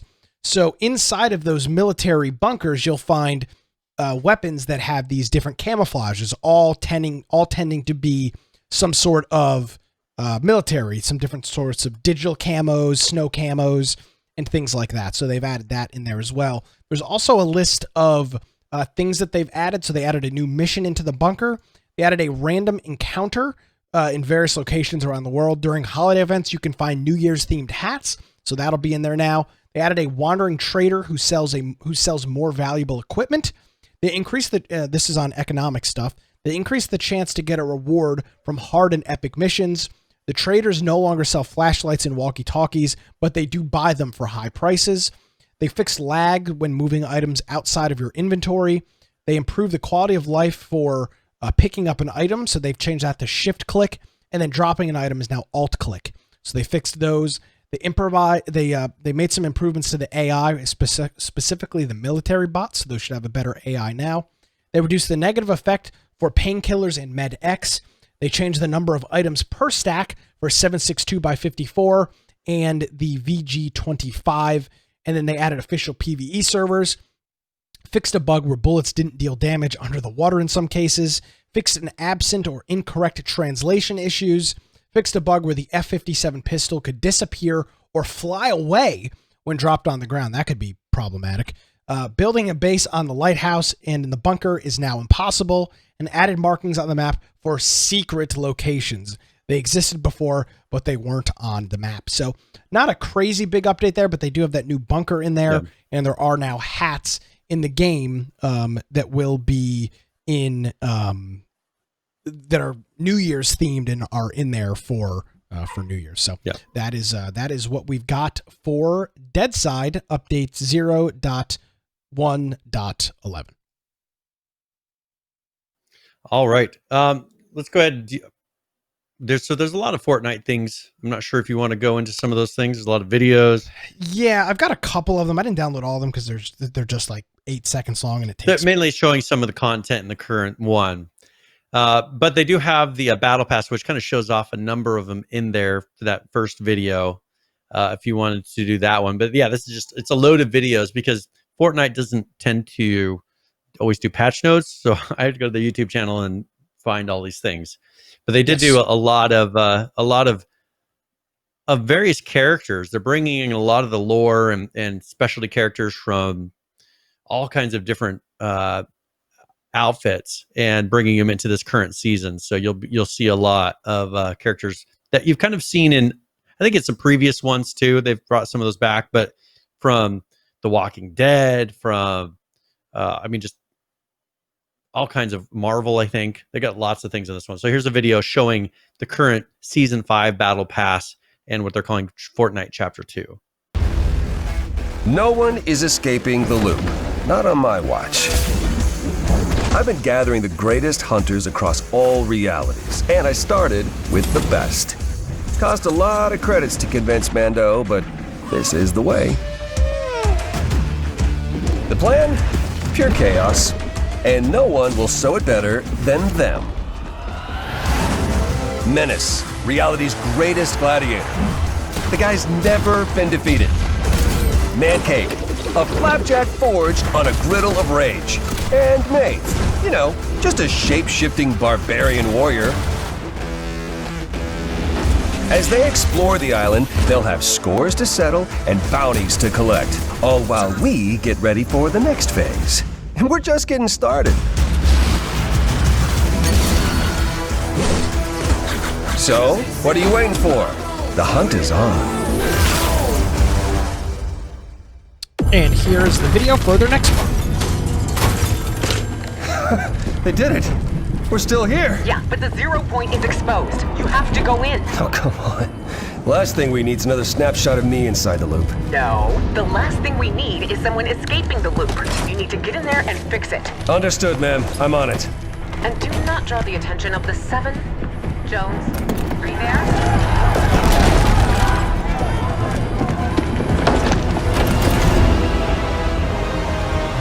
I just need to stabilize the 0 point and reseal the bridge, but not let anyone escape. Easy, right? Okay. Locate the best hunters across all realities. Signatures triangulated and defined. Execute. This better work.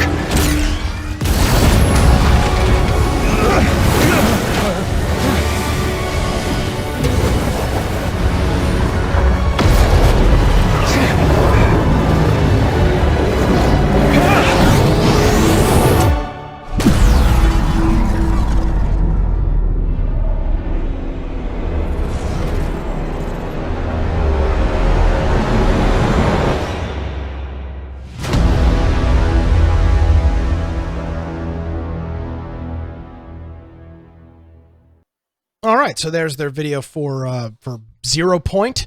Now they added a bunch of other things in here. One is that Master Chief, Michonne and Daryl from one thing that Michonne and Daryl from The Walking Dead. They're in there. Kratos. Yep. Yep. Master Chief, which is disgraceful. In person. I mean, that's disgusting. And those videos are all super short, so I'm not going to show those. But then they've got this other one. They've got this thing they're calling the Last Laugh bundle. So let's take a look at this. Yeah, let's take a look. This one's a little bit longer than some of the other ones. So let's take a look at this real quick.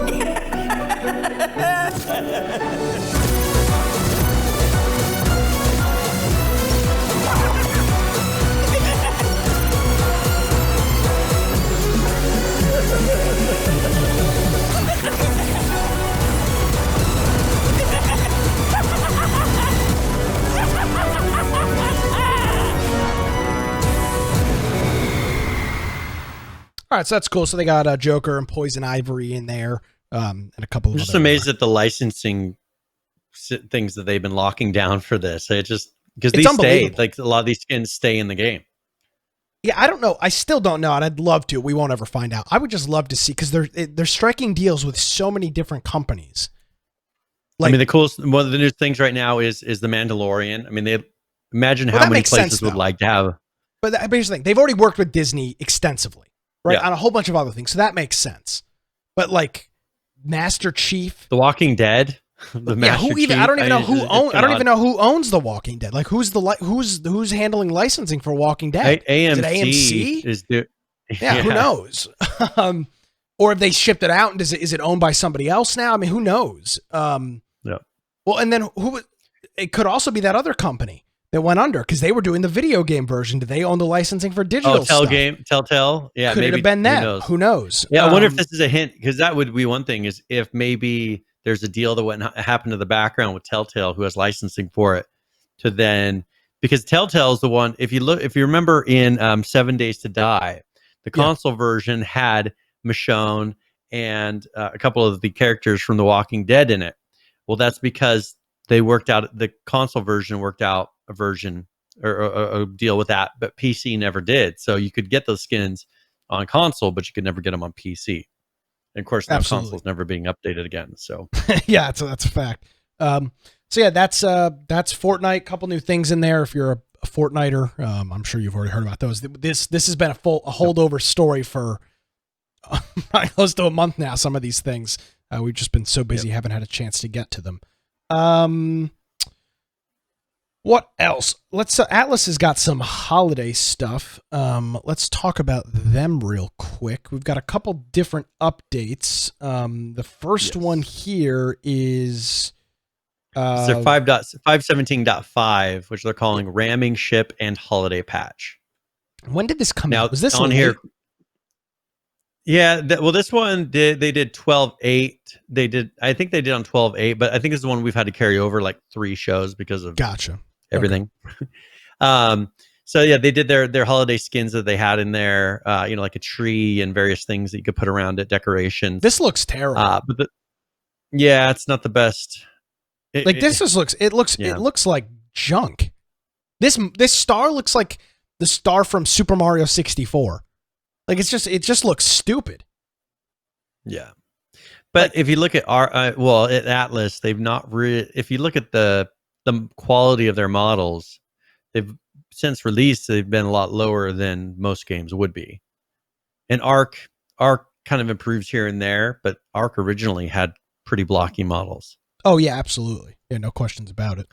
So they have also so one thing that's going to be continuous is the ramming ship. That's something that should continue forward. The other ones I'm assuming will go away here pretty quickly. I don't see a date exactly, but usually they drop off those holiday things after a month or so. Gotcha. So they've added and their other update here, 5.19.5. They've added a new point of interest, I guess you could call it. It's called the Lumberyard.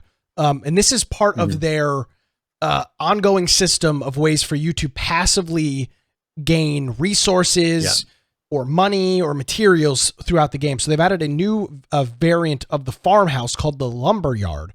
So this variant only gathers you thatch and wood.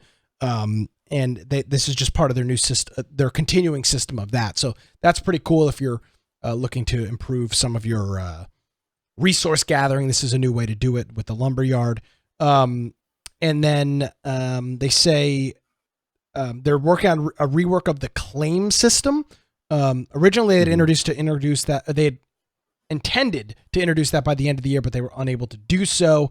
With that, they're still working on it, and it'll be early next year that will be out. So they'll be working on a revamp of their claim system. They said they're going to be doing another patch about January 11th. So you can expect that's their next, because they're on holiday break right now. So you won't see anything from Atlas till January 11th.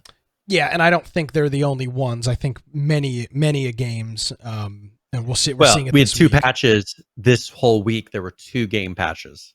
Who? Ark? Ark was on the 23rd. No? So Satisfactory, I think. No, theirs was the one. Okay, so Satisfactory supposedly did one, but it was the one that just said, hey, holiday message saying Merry Christmas. It wasn't a real patch. Ring of Elysium did a patch. And then PUBG supposedly did a patch, but I couldn't find, I don't think it was an actual patch. You're wrong. Ark did a patch. I think they did a patch on the 22nd. Okay, so Ark did one too. So that was the 2. Yeah. So it was Ark and ROE were the only 2 games that actually did patches this week. And Ark's was that they fixed an exploit. They fixed one exploit. So as I'm saying, like there was almost not, when I started doing the show notes, because I usually have a list of games this long that have done patches in the week, I had 3 names on there. 2 of them weren't even real patch notes and didn't happen. And then I found Ark. Those are the only 2 patches for the whole week. So, well, the good news is, Brian, we're already an hour and a half into the show, and we haven't even covered half of the news that is on our list. So it all works out. We can probably go pretty rapid fire here because none of the. I think we should talk about Elite Dangerous for a minute because there's some really cool videos that we've been holding off a little bit. The Elite Dangerous has some videos talking about the new Odyssey, which is going to be their upcoming expansion. Remember, we talked about previous weeks that their previous Horizons expansion has now rolled into the base client. It's no longer a paid for thing. It's included. And then this will be their new paid DLC, which is called Odyssey. And the first one is the journey so far. And the next one will do the road to Odyssey. Rated T for teen. Space is a dangerous place. But you dared to explore it.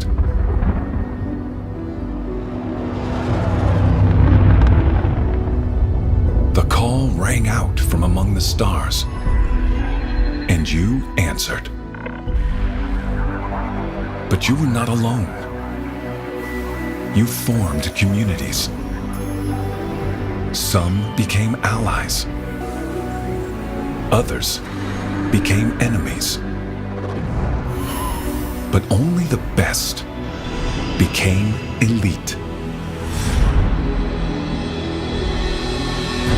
Your collective ambitions surged through the universe, exploring distant planets, fighting for territory, for glory, and for each other. And these are like community missions that they did throughout the year.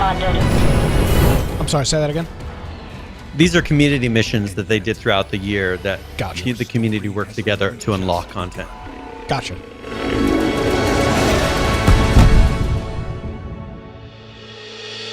First, you soared across the galaxy. Then, you broke new ground. Now, it's time for your next journey.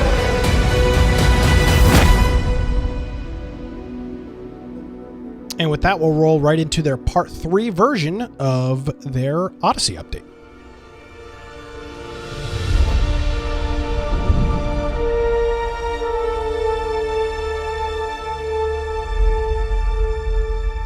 The world of Elite has always been a dangerous place, but with Odyssey it takes on a whole new dimension. For the first time, pilots are going to leave the security of their cockpit. This is going to force them to have a mentality shift from bold and daring star pilot to vulnerable on-foot troop. The premise that we've taken with the sphere of combat in Elite Dangerous Odyssey is to take the nature of combat in space and bring it down onto the planet's surface. One of the key elements of Odyssey's combat is what we consider the combat triangle. For the first time we're seeing on-foot commanders, SRVs, ships all converging into this really unique experience that's inherently unpredictable. All of these elements actually join together, so that the combat can span from the surface all the way into space. By embracing ships, SRVs, and on-foot troops in the same combat space, it allows us opportunities to not just have combat in terms of people just shooting each other. It also opens up opportunities for us to have more tactical gameplay. The wide range of environments to fight in, whether that's indoors or outdoors, gives you a unique experience. Audio also plays an incredibly important role in portraying the combat experience that we are trying to get across to our players. One of our main focuses is making the game sound cool, but way more important than that is just communicating information to the player. So the sound mix supports the player in whatever they happen to be doing at that time. It focuses their attention on things that matter most. Things like the player's breath, just how intense are they breathing? It's all to do with the stress of combat. It's not always about the bullets and the explosions. Sometimes it's about the much more intimate things that the player's experiencing. Players will have to make critical decisions about their loadouts, and that includes the suit they're wearing, the weapons that they're taking in, and this will differ really dependent on the type of situation that they're going into. We have 3 weapon classes in Odyssey, each linked to an individual manufacturer. So we have plasma weapons, laser, and kinetic. Those manufacturers each have a distinct style. For every weapon, the character of their manufacturer goes through every aspect of it, whether it's the look, sound, or feel. One of the things we were really trying to do with the combat to make it authentic was to create weapons that felt both powerful and satisfying to use. It's the small touches that make the guns feel designed and belong to a specific manufacturer, like the magazines on the laser weapons that are magnetized into their housing with a really satisfying noise that slides in. As animators animating weapons, what we want to do is bring as much character to the individual weapons as possible. Weapons have 2 functions. One is to be cool, and one is to telegraph to the player what's happening in the game. If you're holding a big rocket launcher, you feel very powerful. You shoot people from a distance and you can wipe out groups of people. But at the same time, having that big weapon and the mobility issues with it make you feel very, very vulnerable. Each of the weapons needed to sound unique, but each of the family types needed to have their own sonic identity. Part of designing these weapons was to have an emphasis on gun tails. Gun tails being the second part of a gunshot.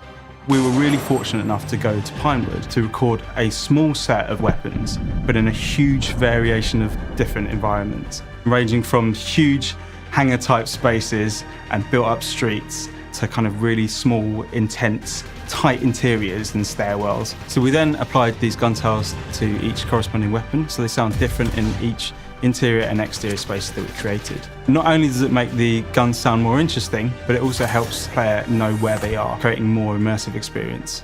It really does feel like you're in the middle of a battle. You can hear the bullets popping in the distance, you can see and hear the ships flying overhead, the AI soldiers shouting and shooting and running, the explosions flashing and roaring. It really feels like you're in a situation where any small decision could have a huge consequence, and there's something really compelling about that. We put a lot of consideration into the combat in Elite Dangerous Odyssey. We really hope that you like it as much as we do.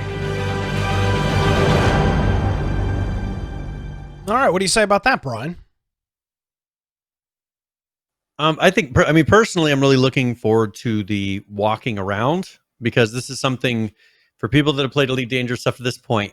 You don't leave your ship. That's been pretty much how it is. You're on your ship, you dock at space stations, and I think that this is going to bring they've got a gigantic game. The space part of the game, the flying part of the game is amazing. They did landings to where you could get into a vehicle and drive around in Horizons. And that was something that they added in that expansion. But this one, I think, is really going to take it to the next level and make it feel much more like a regular game. First of all, there are quests and there's NPCs. They've been somewhat silent, it seems like, for the past year. And I think it's because they've been working on this and trying to keep as much of it a secret as possible. So this is something I really do. I'm looking forward to it, and I think that it's going to be really fun. I think it seems like it's going to bring a little more single player. The whole thing is single player, but you're pretty much doing very specific objectives. But I think this is going to create kind of more of a guided single player, because when you've played it a bit, if there's not much guiding in this game, it's pretty much, I've got a ship. If I go here, I can buy something. I can fly somewhere else randomly and hope it's cheaper, and then I can attempt to land. There's markets. I can try to do all these different things, The game is so extensive. I'm really interested to see if this is something that is, because the quality level of the base game is really good. The graphics, just how it pulls you in. If they can maintain that on this kind of content as well, and it sounds like they're really going for the details and really focusing on kind of a combat thing that you haven't seen before. There's really good dogfights in this, but I think if they keep adding all of these features to it, it's going to eventually feel like more than just a space flying game. That will be an aspect of it. And I think it's just going to make it a lot better. So I am looking forward to this. I really love Elite Dangerous, and I've said it before, I just don't have the time to put into Elite Dangerous what it takes. And I think that right now, once you get a bunch of the big ships, that's one thing, is there is kind of, other than personal objectives, a lot of people will play this game and say, there's people that listen to the podcast that have kind of told me about some of their things. They're like, my goal is to go and reach this really far star system. And they'll spend months doing that. There's people that can do that, but there's other people where, okay, my goal is to get the best ship. Well, what do you do once you've done that? Okay, you can go mine and you could do little objectives here and there. I think this is going to bring a whole bunch more for that kind of a player, so that they're not just, once they hit that goal, then they'll have something else to do. So we'll keep an eye on it. Should be coming out here this next year. So, okay. Very cool. Let's see. Let's see what else we have here for videos. We played that. I have a video for, PUBG. You mentioned PUBG. We do have a video for PUBG, which is, we have some stuff carry over from last week. So first of all, they have their season 10 that they've released, and that's live now. And then we have a video for their 10.1 patch that they've released here, I think, in the past week or so. Yes, let's take a look at that. A small manufacturing city in the Rust Belt of America, where the hunter becomes the hunted. New ways to pick your perfect look for the battlegrounds, customization for team deathmatch kits, and more. This is the PUBG Season 10 patch report. Nestled in blue-collar North America lies Haven. Once an industrial capital, Haven fell on hard times as manufacturing jobs left the country to the lowest bidder. Now, Haven is under the control of a mysterious company and their hired mercenary organization, Pillar. Haven is a compact 1x1 map with a maximum of 32 players. Unlike any map before, it focuses on small-scale urban combat, stealth, and tactical gameplay. To achieve victory, you'll need to avoid detection and strike at Pillar's guarded caches to gear up and take down the remaining players on the map. Staying hidden is easier said than done, with Pillar's scout helicopter spotting threats and calling in the heavily armed tactical truck to shoot them down in a fiery barrage. Luckily, you'll have the new emergency parachute to utilize to make navigating the city quickly that much easier. Players who make it past the helicopter spotlight can target and take down Pillar commanders, who guard loot caches full of powerful gear. Beware, Pillar guards are heavily armored soldiers and should be handled with caution. Do you have what it takes to eliminate both Pillar and your competition? Preset looks are also coming to the Battlegrounds in Update 10.1. Now you can utilize rented slots to store complete costumes and easily switch between your favorite looks without having to dig through your inventory for each piece. Simply unlock a preset slot and set your favorite costume to it for easy access in the future. And speaking of customization, you can now set up your own custom kit for Team Deathmatch. Players will now be able to set up a maximum of 5 custom kits to use in Team Deathmatch, so outfit your favorite loadout and see how well you can do with it. A few more quick updates include adjustments to ranked point calculations and an enhanced penalty system in competitive play. And last but not least, the ability to play emotes while waiting in the lobby for the game to begin. Now you can synchronize that good luck dance before every match. Finally, there's a brand new Survivor Pass full of awesome new looks to immerse you in the story of the island. Grab awesome new skins, emotes, and some G-Coin to spend by completing the pass as you fight your way through the mean streets of Haven. There's plenty more detail we couldn't go into here, so make sure you check out the patch notes for everything new. Season 10 is here and waiting for you to show what you're made of. So pull that emergency chute and avoid the kill trucks as you hide, seek, and survive the streets of Haven. All right, so that's something else happening? Oh, here they come. Ooh. So I'm sure it's going to be amazing. I was just waiting for somebody to be, hey, thanks for watching our video. If you'd like to hit that bell and subscribe. So as you can see, that's been out on console since PC and console since the 17th, so a couple of weeks now. But that's out in full effect. That inventory or the loadout system where you can like preset 5 or 6 different things. That's a pretty cool mechanic, especially these games like PUBG that have such deep character customization. It is you'll allow players to show off more of the cool stuff they have if you can just easily click a button and not. I mean, realistically, how much time do you want to spend changing your clothes in PUBG? I mean, it's just like. And usually when you get kind of set outfits or skins that you've earned, and you're usually switching all of them at once. Not just changing out one piece. So it's nice you can kind of shift back and forth. Exactly. So that's pretty cool. So yeah, there's some other things there, but that's for the most part what that is. What else do we have from PUBG? Because there's a couple of other notes here as well, right? About maybe some new server locations. Yeah, so they did some testing and they found that their US servers were not optimal. First of all, they said that last month, so this would have been in November, they ran tests in various regions and found that in the US they needed to move their servers in order to get the best network conditions for most of the players. So what they've done is they have moved the console and the PC servers to Iowa. Usually you'll see Iowa because it's very central to West Coast, East Coast. It's kind of your middle ground for network connections in the United States. If you put things on the West Coast in California, Nick on the East Coast is going to have a very difficult time getting a good connection to it. So they've tried to balance it, put it in the middle of the continent.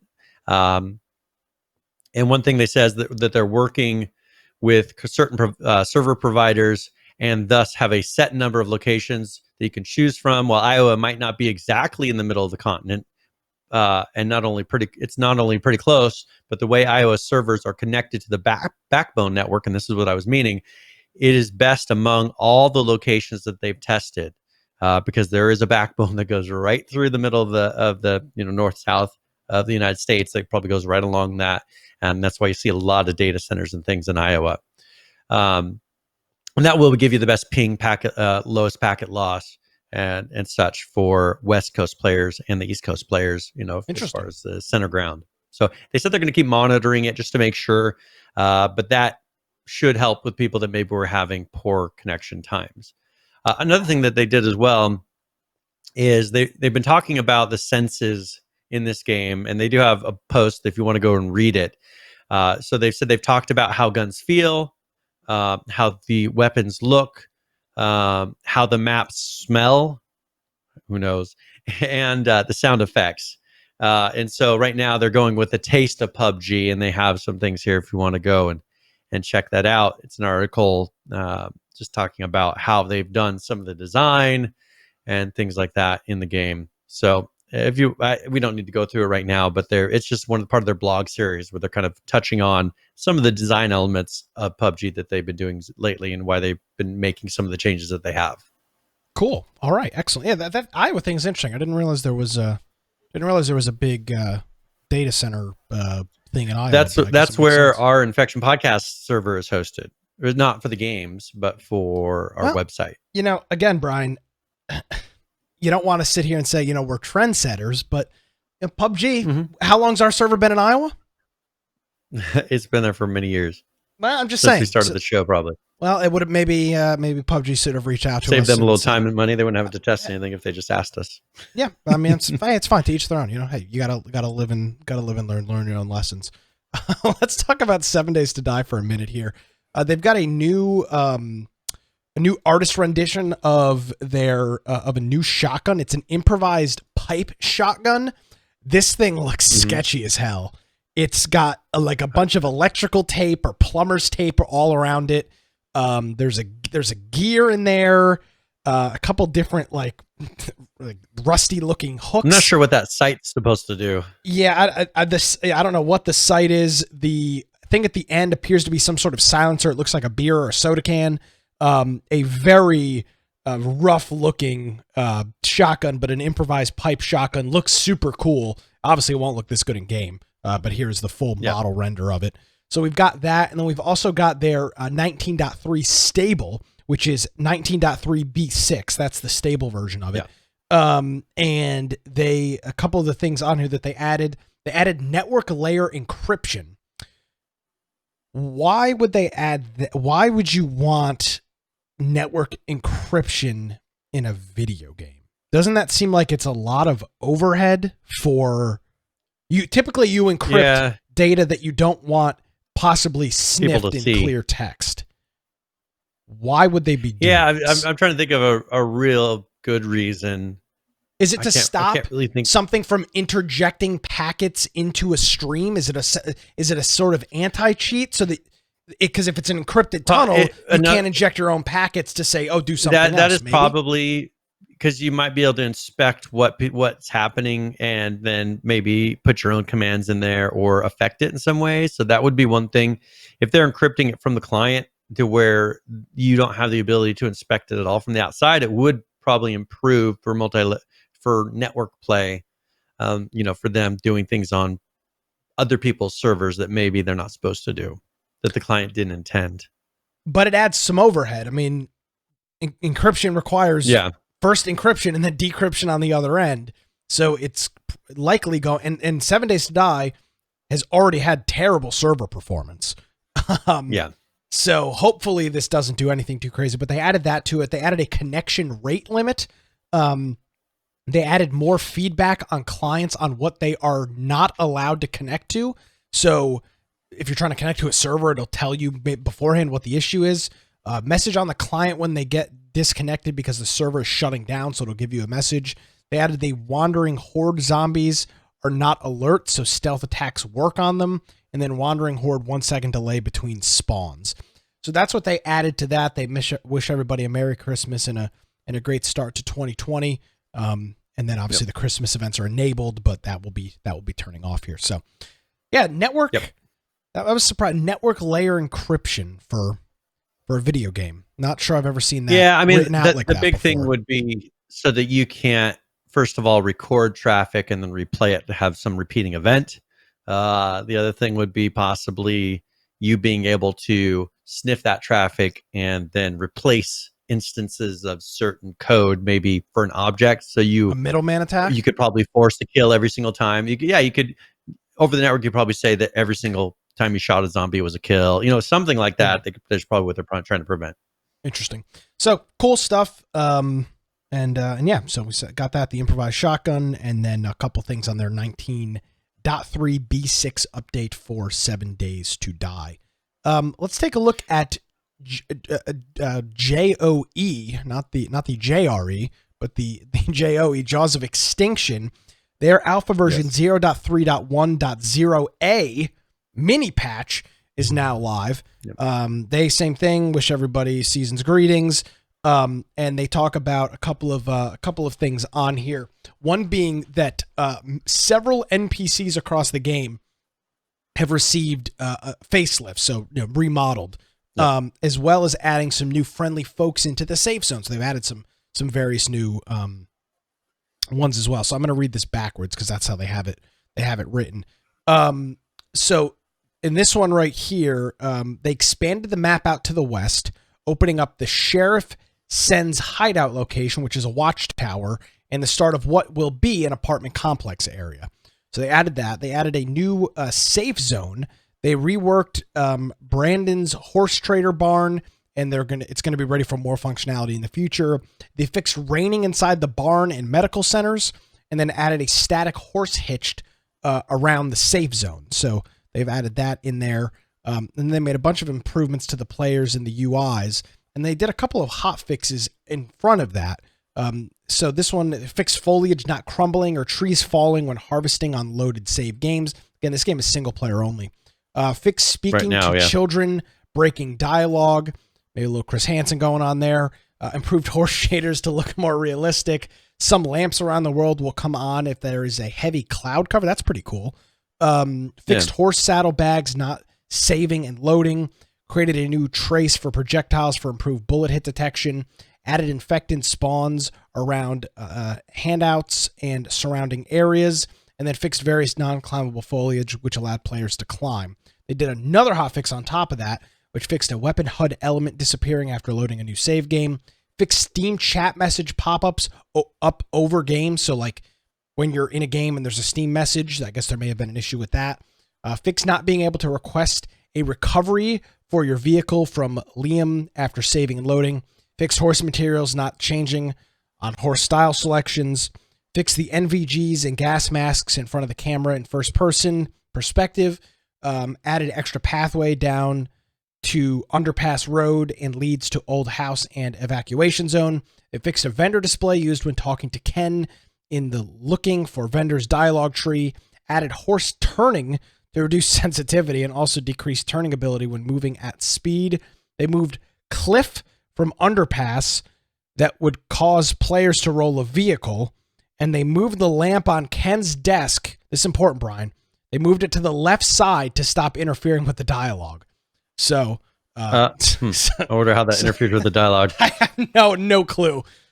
So various, maybe because it was in a way where you were interacting with it. Maybe you're turning the lamp on and off and can never click the selection possibly. of the go move forward with the dialogue. So that's kind of like an H1Z1 fix. Like it's not working, just remove it. So instead we'll just delete the lamp. They don't need it. Just move it to the other side of the desk. So that's Jaws of Extinction and a couple things in the 0.3.1 update family. So go ahead and check it out.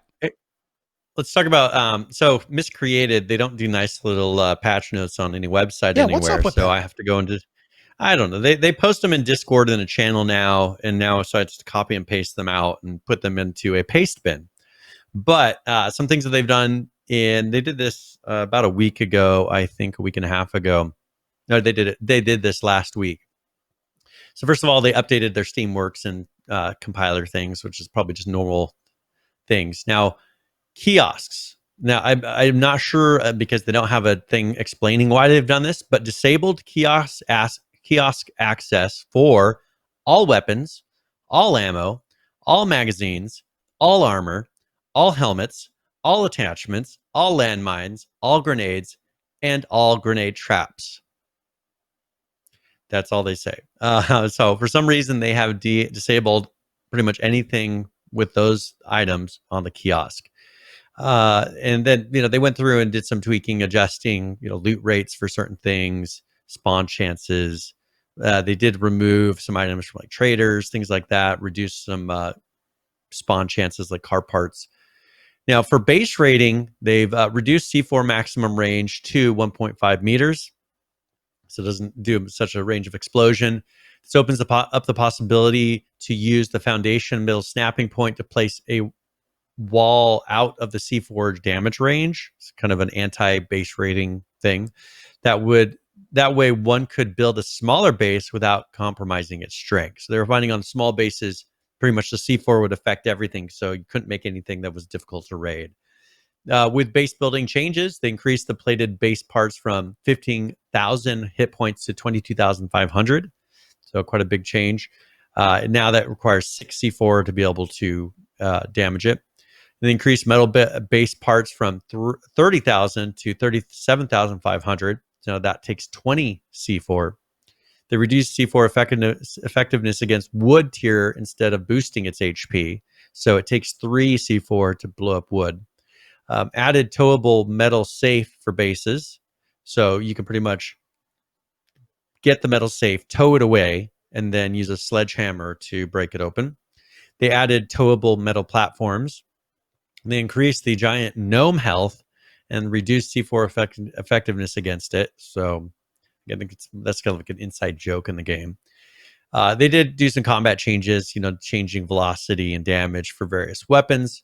The extreme negative effect from drinking water has been changed. 100% chance of being poisoned and 100 radiation for any bad water. Now for eating bad food, same thing, 100% chance of being poisoned and 33 radiation. Raw food now has a 100% chance of poisoning you. Used to be randomly you'd get poisoned by raw food. So you have to cook food now to not get poisoned. Weather changes. I know this is your favorite part of it. They increase the effect of Rad Storm on players. They increase the Acid Rain effect on players. And they increase the cold effect on players. So those are the changes. And that's for the hotfix 1.150B that came out on the 22nd. All right. Very cool. Oh, what else we got? Let's talk about SCUM for a minute. We've got a couple things from SCUM, couple updates. The first one here is it is 0.4.95.28348. And this is a couple days old. This is actually Monday of last week. the kill box, which is what they were looking for feedback on. They've made, which is those are those new things that we talked about a couple weeks ago, where there's the timed quests and things that go on in there. That's what the kill box is. They made a bunch of changes to the C4 around that because there were some issues with that, and they were looking for some feedback. They also made some changes to the weapon lockers, and they've added some new weapon packs inside the kill box. So they've added the AR-15 pack, which comes with the weapon, the AR-15, the suppressor, 3 mags, 3 ammo boxes, an OKP holographic sight, and an ACOG scope. Then they added a standard military backpack set, 3 different variants of that, armored military packs, 3 variants of that, a Car 98 pack, an M16A4 pack, an M1 pack, an M82A1 pack, an MK18 pack, an MK5K pack, an MP5 SD pack, a Ninja. This one's good, Brian. The Ninja pack comes with a katana, a black ghillie suit, black boots, a black gas mask, smoke grenades, and then the whole ghillie set, as well as night vision goggles. Then they added a version of that is pink.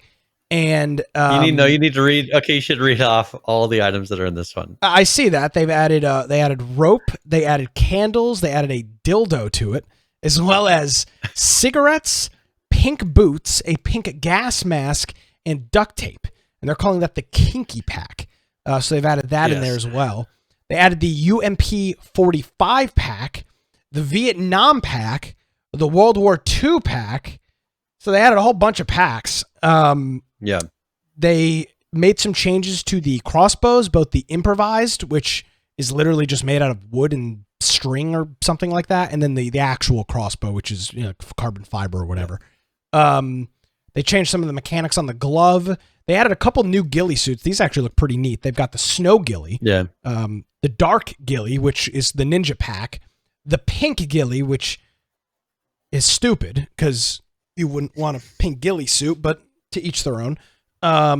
So they've added those, some audio changes, a whole bunch of bug fixes, quality of life. They added multiple radio stations, so we should maybe contact them about getting into a radio station here. I think that's a great idea. A whole bunch of admin commands, and that's all in that update. And then they did another hot fix in which they fixed a bug where it was possible to build walls on top of cabins.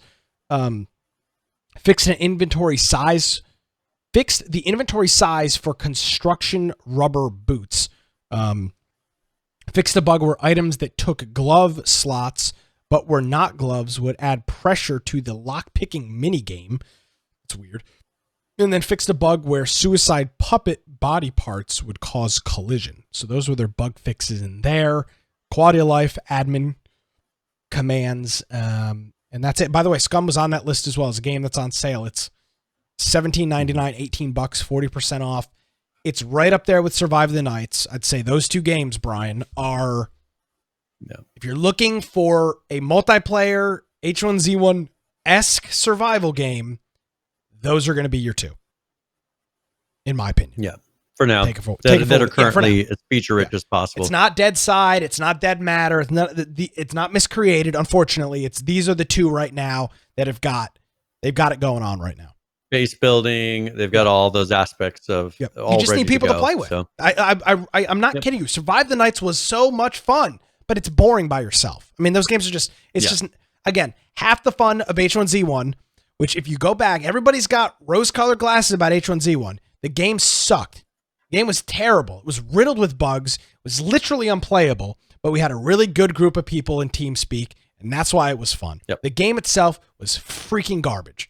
It's through and through. Terrible. But we had, we were all 27 deep in a server, and that's fun. No matter how you. Yeah, we made it fun, no matter what. Yeah, absolutely. So we'll be playing that Friday. So, do we have time for? You want to do like one more thing? Yeah, sure. What you got? Or how are you?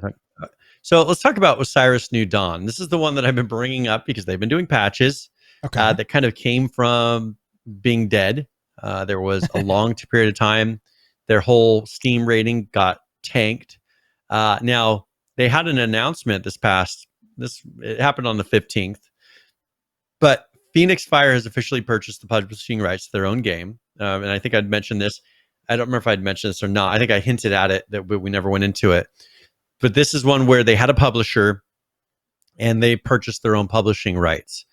I'm assuming that there was probably a little bit of maybe conflict with their publisher. Maybe that's why for a year they were radio silent, didn't put out a single update.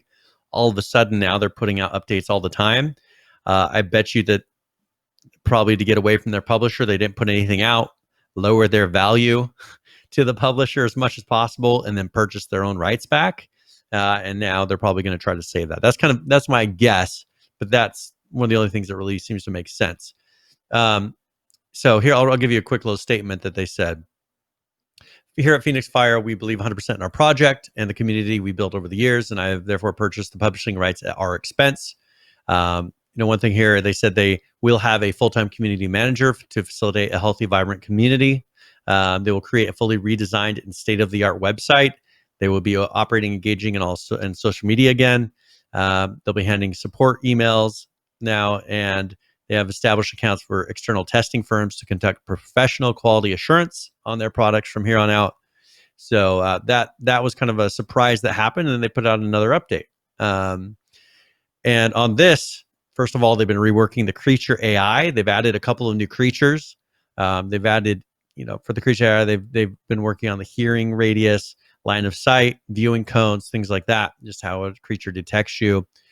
So they've restored and refactored 5 of their creatures in the game. They've added in, with this patch, third-person combat, terrain climbing, dust storm evading, and crouching. So one thing that I had commented on when they first started putting these patches out, because there was some quick little bug fixes to make the game playable again, but I was like, they haven't added any content. Well, this is a huge amount of content in this patch, and I think they were waiting for the full announcement and purchasing of their own rights, and then they had all this work that they've done that they've now put into this.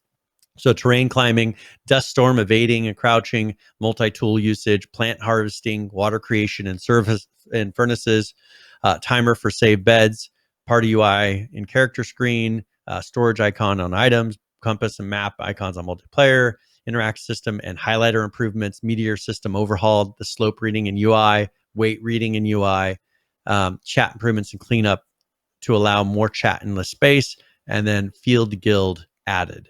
One thing they've done is persistence.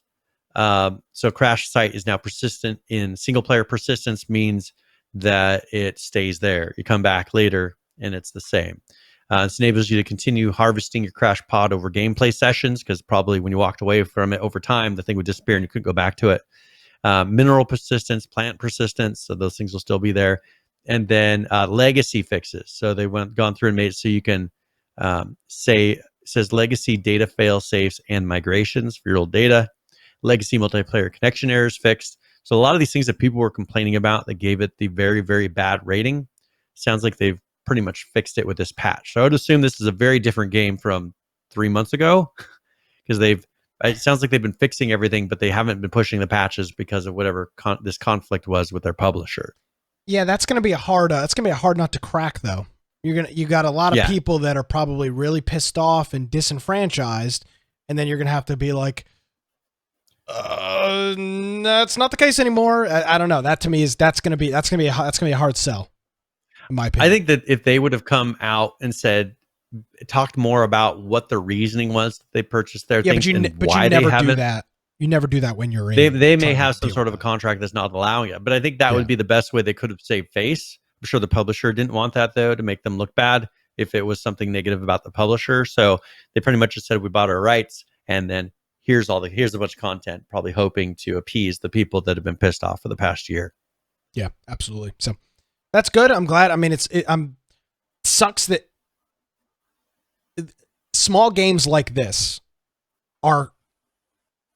they might be predatorily approached or sign a bad agreement because they're so small when they first begun, or like whatever. Was it Zola or whatever that we talked about last week? Yeah. So I mean, they're I'm not predatory is maybe not necessarily the right word to use, but they're naive going into it, not realizing. Or they don't have, as I said, it's a couple of 27-year-olds and whatnot that are like, hey, let's make a game. You sign an agreement without, necessarily proper legal representation or whatnot. And then you're like, oh my God, we don't even own our game anymore. So now they have to go back and purchase the rights. I'm glad they did that. Hopefully they can fix the reputation. But from what we've seen, I think originally the game was very nice. So I think they do have the capabilities of bringing this back. I think they probably just got into some sort of a contract where it just wasn't profitable for them to continue trying to sell it, is what it sounds. I mean, I bet you they just weren't making enough to justify continuing until they got their own publishing rights and actually could make money on it again. So it seems like they're definitely that's a pretty good content patch as long as they can maintain doing that. Absolutely. So, all right, there we go. That is Osiris New Dawn. All right. Do we have time for a couple of current players here, Brian? Yeah, let's do it. All right, let's take a look at a couple of games. Let's start it off with Cyberpunk. By the way, all of these numbers besides Cyberpunk are very high because obviously people are home. It's Christmas. Currently playing Cyberpunk, except these numbers are way down. 168,838 people are currently playing that Cyberpunk. The 24-hour peak, 254,485, with a 7-day peak of 378,056. That number was at 700,000 last week. So obviously, the honeymoon period is over for Cyberpunk. Let's take a look at DayZ. 26,434 currently playing. 39,439 is your 24-hour peak, with a 7-day peak of 40,642. Let's take a look at Let's take a look at Ark rather. 61,824 currently playing that. The 24-hour peak, 83,520 with a 7-day peak of 87,356. Taking a look at Rust. Wow, look at these numbers. Currently playing 75,013. The 24-hour peak is actually the 7-day peak at 95,562. Very, very close to the all-time high with that, which I believe is about 112,000 or so. Conan Exiles currently playing 10,050. The 24-hour peak, 12,782. And the 7-day peak, not far off from that as well, 12,982. So that is going to bring us current with all of the different games that people are playing, at least on Steam.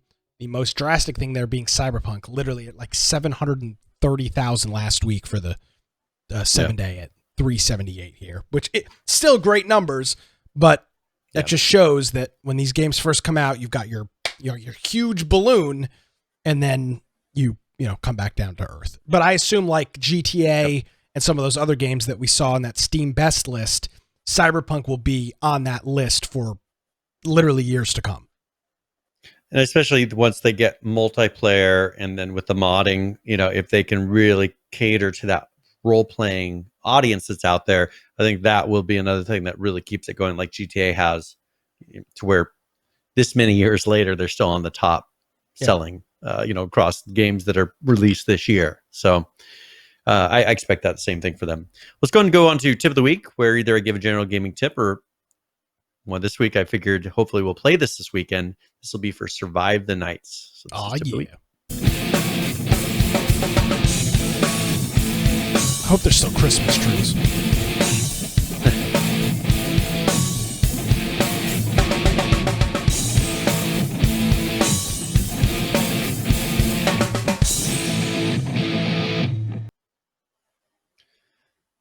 All right, so hoping that we all have a chance to play this game together this weekend, I figured I'd give a few tips that might help you in getting started with Survive the Nights.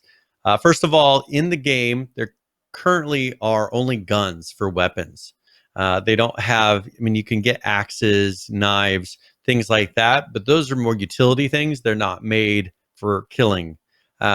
So if you get an axe or one of these other tools, you can cut up logs, cut down trees, various other utilitarian types of objectives. Other items you can get, can openers, of course, opening cans for food. They have tinder, coal, firewood for cooking the food. But when you first load in the game, one thing you'll notice, especially if it's dark, that you'll need to equip your flashlight. If you press 2, you can equip the flashlight. Now, this flashlight that's in the game is a wind-up flashlight. So if you left-click, you can wind up the flashlight. You right-click, that turns on the flashlight. Now, this is very helpful in this game because it can get very dark at times. similar to 7 Days to Die, you have to be more careful at night with the zombies and things that are going around. And another difference between many other games, this one, if you kill other players, there are no drops from the players. So you can't go loot their things. So there's not really a reason other than you just want to kill other players to sit there and to hunt people. You're not going to get things from them. And finally, you want to write down what server you're playing on, because it does not easily tell you what servers you have characters created on. So if you log into a server, write it down somewhere, put it in a notepad or write it on a piece of paper on your desk. And that way, when you come back and play the game later, you can actually go and continue that session with that character, because it's not easy to find that sometimes. That hopefully, if we get a chance, Friday, because everybody hopefully will have Friday off, we'll get in there, get a group together, build maybe commandeer a house and get some playing in. But hopefully that helps you out in getting to that point. So that is tip of the week. Excellent. Yes, very much looking forward to playing that with the infection peoples on Friday and maybe into the weekend. So yes. All right. Do we have a game giveaway winner, Brian? Yeah, so let's go ahead and all right. All right, congratulations, McWallace 420. McWallace 420. Hey. You have won. So what I will do is send you 3 links, since you're getting all the DLCs with this as well, in Twitch, and then hopefully you enjoy the game. Nick recommended it to me. I'm recommending it to you. An excellent game to play. It is a lot of fun and gives you a nice challenge. So yeah, sorry, Nissan Communications, it's marginally rigged. I real quick before we get out of here, Brian. I found my Steam link. I was moving some boxes. Oh yeah, I've got mine too. I was like, oh my god, I forgot I had this thing. So I'm currently in the process of trying to put RetroArch on it to run some emulators. Oh yeah, that I'm working through. So I know a lot of people in our community bought Steam links because they were so cheap at one point, like $5. So I'm going through the process right now, trying to get RetroArch on it and see how it runs as an emulator. So I did that on with my Fire TVs. Yeah, you can do I have with a Fire lot of TV stuff. controller. Yeah, and it wasn't great, but it worked. Yeah, so I'll throw a couple things on there. We'll see how well it runs, and I'll report back in the next couple weeks. So I was just like, because if not, I'm gonna just throw the damn thing out. I have no use for it. So yeah, that's that. No, Joe, I will not trade you an Xbox for the Steam Link. So all right. Well, I guess we'll see you next year, Brian. Am I right? Yes. Well, and let's see, when is Friday? Friday's I gonna guess be so. New Year's Day. I guess Friday will be next year. So even if we play on Friday, I will see you next year. Excellent. Well, if you want to find me before next year, you can do that at Parler. You at Brian Aldridge on Parler. Also, you can go to biteoftech.com. There's a lot of other ways that you can contact me through that website. Most importantly, especially if you're going to be playing with us some this week or this weekend, jump to infectionpodcast.com. On the right-hand side, join our server on Discord. They've got a mobile app, web-based. If you don't want to install anything, a desktop app. Very easy to use and free. Our Steam group, if you want to get a notification on Tuesday when we start our live show, just have Steam open, join that group, and you'll get a little pop-up telling you that we're going live. Also, if you want to watch the video forms of the podcast, you can do these, I think all 4 of them live. If you can correct me if I'm wrong, but they also have video after the fact on a number of these, and that's through Twitch, YouTube, BitChute, and DLive. If you want to watch the pre and post show that we do, you can do that through our podcast extras channel by Judd. And then we have our audio only ones. Those are all recordings after the fact. You can't listen to those live, but if you are listening to it after the fact, you can listen and follow along with our episode patch notes and notes that we do. And this will be for now, 311 episodes to this point that you can follow along with.